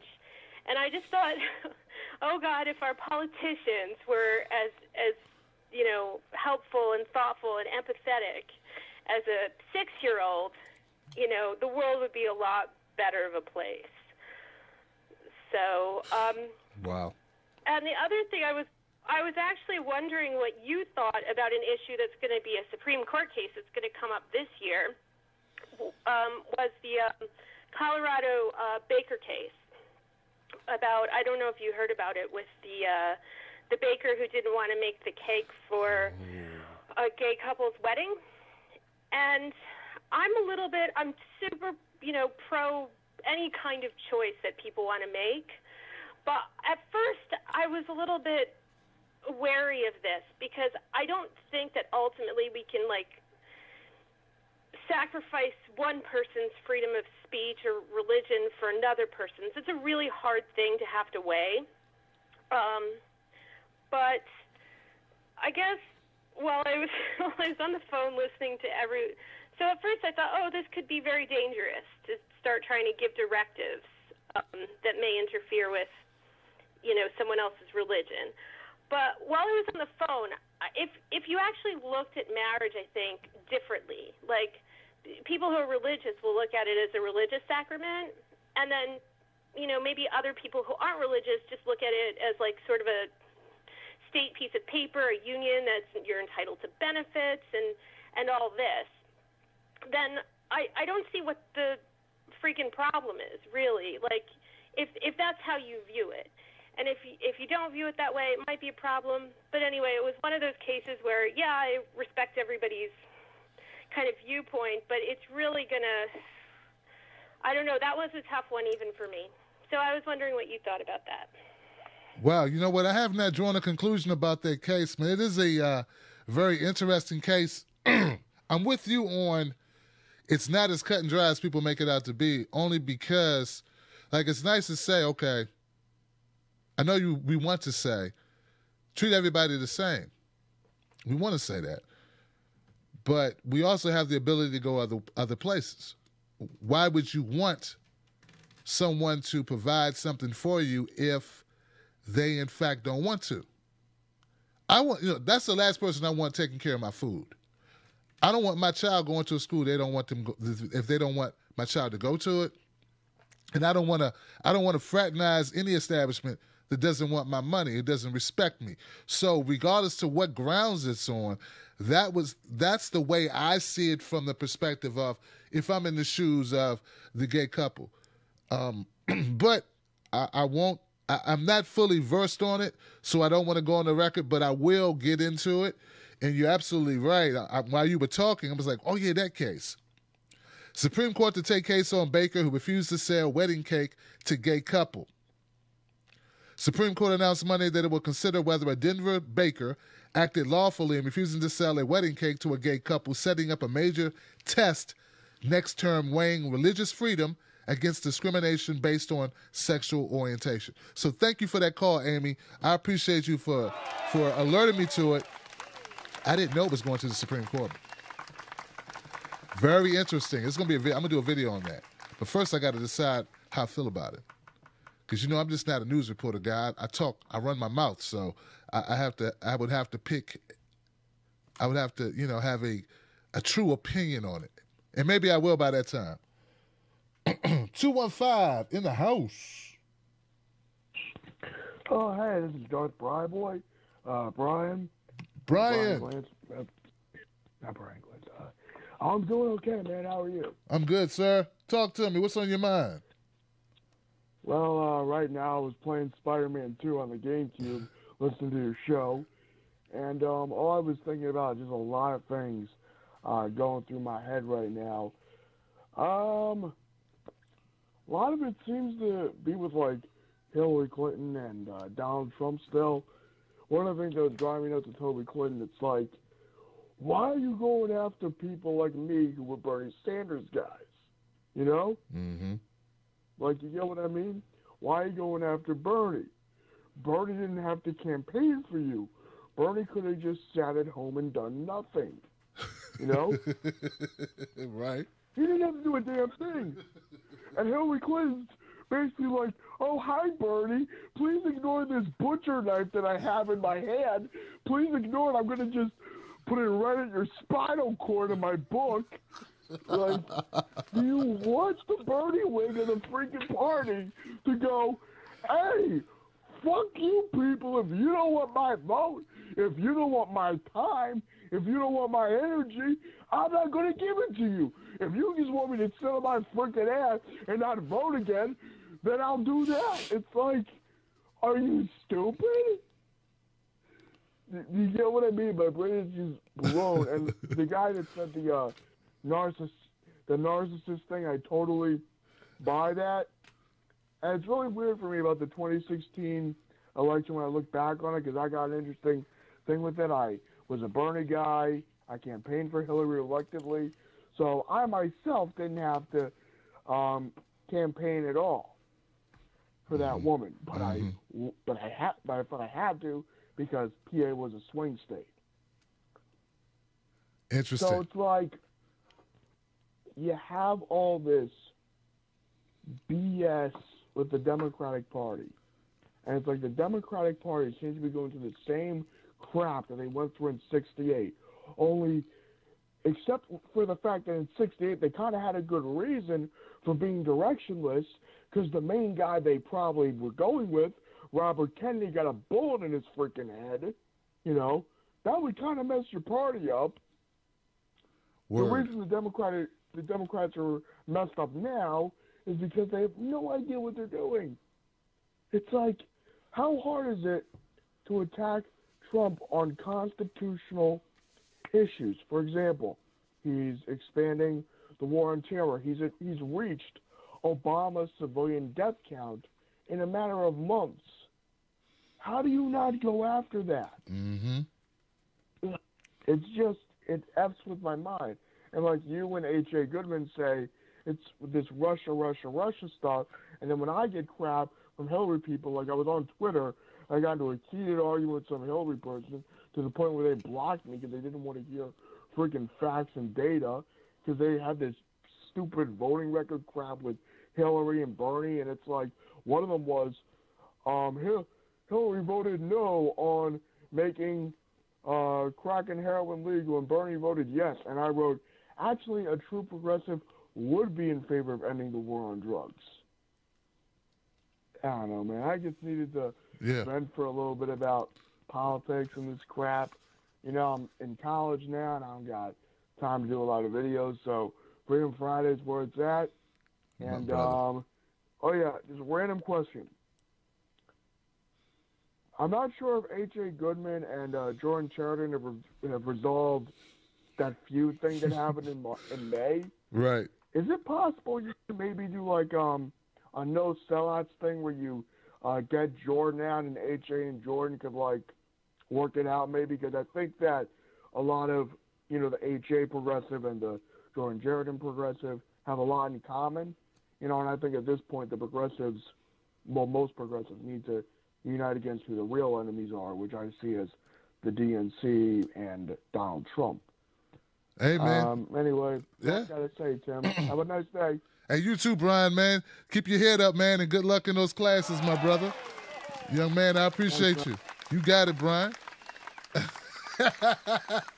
Hey, man. Hey, look, Brian. Okay, so Jordan, H.A., they have not passed it up. And I'm not in the middle of that. You know what I'm saying? I'm out of it. You know, Jordan and I, like, I get people to this day who are like, Tim passed it up with Jordan? What does that say about Tim? Nothing, man. Says I'm a grown-ass man. You know? Like, just like you a grown or a woman or a man or whatever. You know, I don't know what you, but you're a grown individual. You know, like Jordan and I talk, like Jordan and I have bumped into each other 3 different occasions, I think. In person. We talked. You know, like these people that only live, like the internet is great, right? And it's easy to hold a grudge on the internet. But if you see a guy like I have, you see a person in Philly, for instance, and you have a conversation, they look you in the eye, and they apologize to you. And they say, man, I screwed up. I shouldn't have done that. What are you going to say? You know, you could be upset, but come on. Then you see him in Chicago or whatever. And it's the same, you know, it's like he's there doing the same thing you're doing. He's covering the issues you care about. He's, you know, I don't have to, I'm only explaining this, not because I feel I need to explain to everyone, but I just want people to be aware of my thought process on it. So that's how I feel about it. Now, Jordan and H.A. have never had that conversation. They never met. I don't know if they've ever talked on the phone. I don't, you know, there's just a total disconnection. If they would both be willing, of course I'd love to bring them together, man. I'm all about bringing people together. That's why we got Freedom Friday. That's what I'm about, man, you know? But if they don't want to do it, you know what I'm saying? If they don't want to do it, there's nothing I can do. I want to share with you guys a quote. It's from an activist who was murdered. His name was Fred Hampton. He said, we got to face some facts. That the masses are poor. That the masses belong to what you call the lower class. And when I talk about the masses, I'm talking about the white masses. I'm talking about the black masses and the brown masses and the yellow masses too. We've got to face the fact that some people say you fight fire best with fire. But we say you got to put fire out best with water. We say you don't fight racism with racism. We're going to fight racism with solidarity. We say you don't fight capitalism with no black capitalism. You fight capitalism with socialism. They killed that man in his bed while he slept.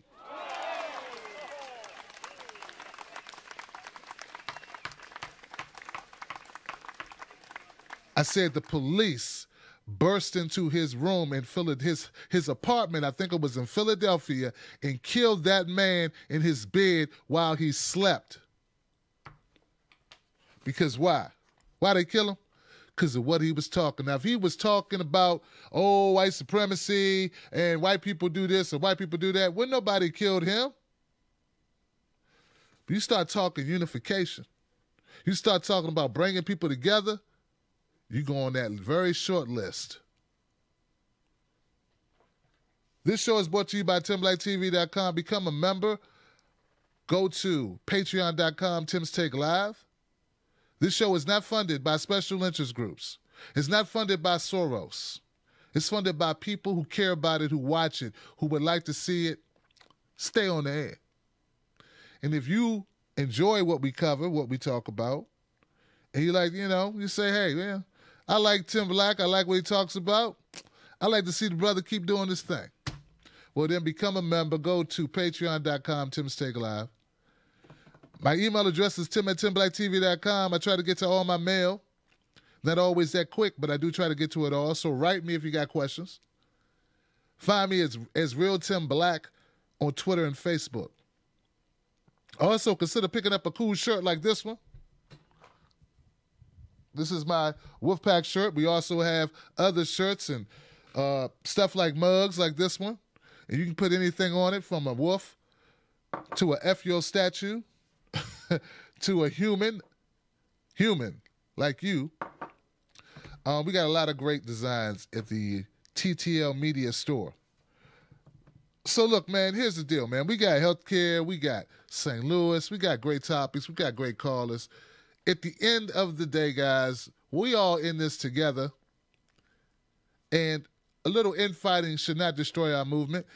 Fred Hampton also said another quote, you can kill a revolutionary, but you can't kill a revolution.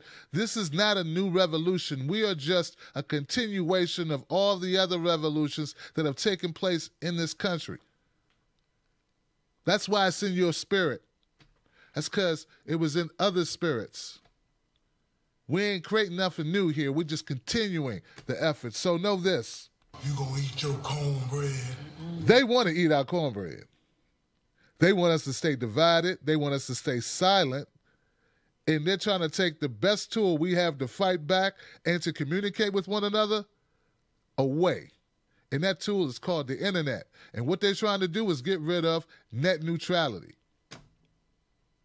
No secret that if they are able to destroy our line of communication, our line of information that's not tampered with, that's not adulterated with corporate media nonsense that pits us against one another and lays out disinformation and misinformation, then they can win. That's why we got to fight back. Now, listen. Nobody take no cornbread from me. I'm one of those people that believes if you're going to take my cornbread, you're going to have to take it out of my dead hands because we have to fight. I have to fight. We have to fight. Why? Because we have children. We have people that we love. And all of them aren't woke up yet. And all of them can't fight for themselves. We have to fight for the people that don't know they should be fighting until they learn and get up to speed to where we are. Solidarity is what's needed. So we're a small group of fighters. We are. But we're going to have to keep fighting because if we don't fight, they end up with our cornbread because, this is how it works. Maybe I ought to eat your cornbread. Man, if you don't realize that these people are out to take theirs, to get ours, all of it, they won't even leave us the crumbs if we mess around and don't pay attention. It's not about us winning this tomorrow or next month or even next year. This is about the long haul. This is about us staying rooted in our principles. So you know if you're a good person or not.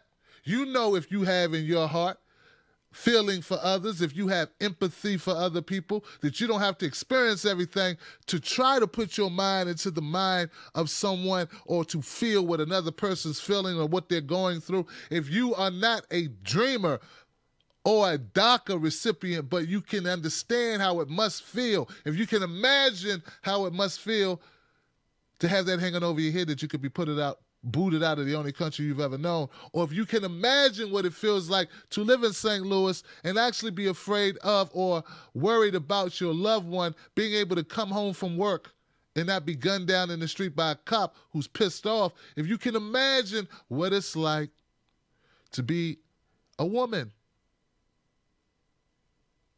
not treated respectfully on her job, or a man not treated respectfully on his job, or a Muslim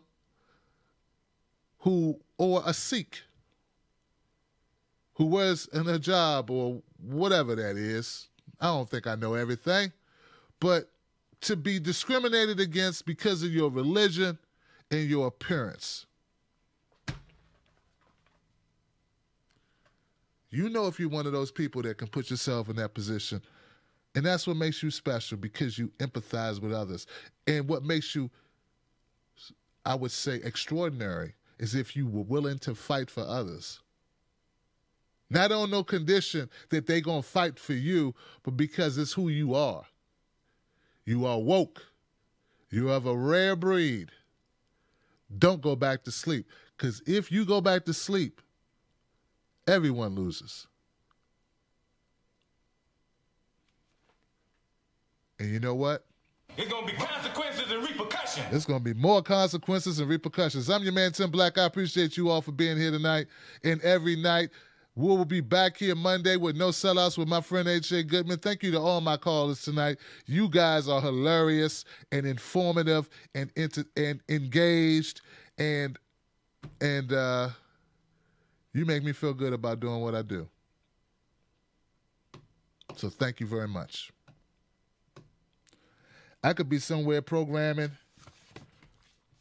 a network computer or something. I could be doing some stuff that would make me a lot more stable, as if there's ever a thing called stability. But I'd much rather be doing what I'm doing. And I want to thank you for giving me, making it possible for me to do what I do. It means the world to me. Thank you so much. All right, guys, go to TimBlackTV.com for more information. Pick up a shirt, become a member. I love you. I'll see you on the next one. And let's leave. Well, yeah, let's play some music. Tim Black. Tim Black. Tim Black. Wolfpack, Wolfpack. True. Funny. Tim Black. I am TimBlack.com. Tim Black. So say good night to the bad guy. Come on. The last time you're going to see a bad guy like this again, let me tell you.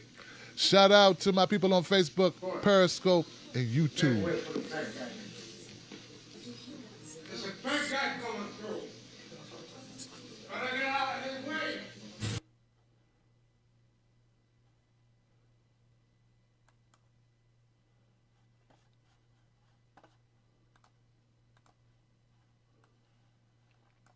Human Like You is one of our featured shirts, and I hope you pick it up and enjoy it.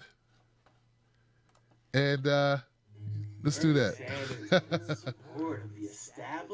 This song is by JimmyReeferCake.com. Go to JimmyReeferCake.com. I think the website is hypocritical.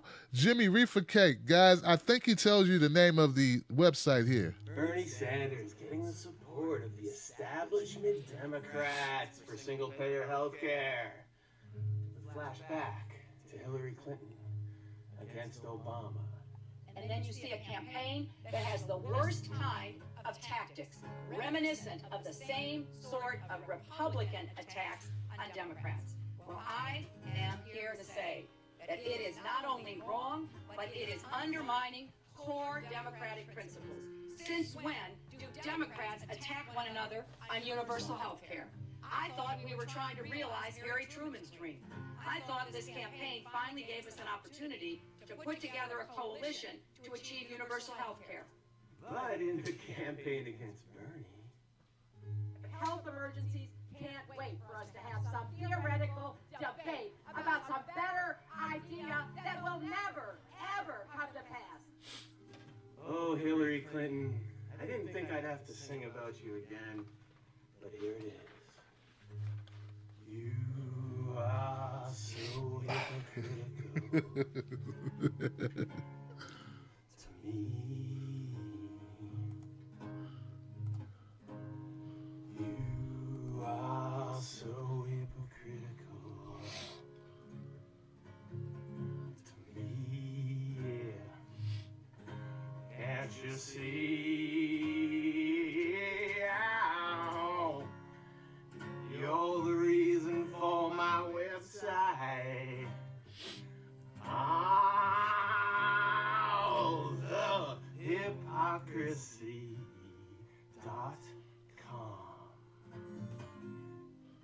You are so hypocritical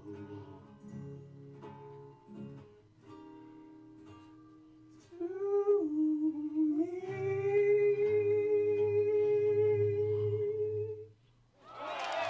Bernie Sanders getting the support of the establishment Democrats for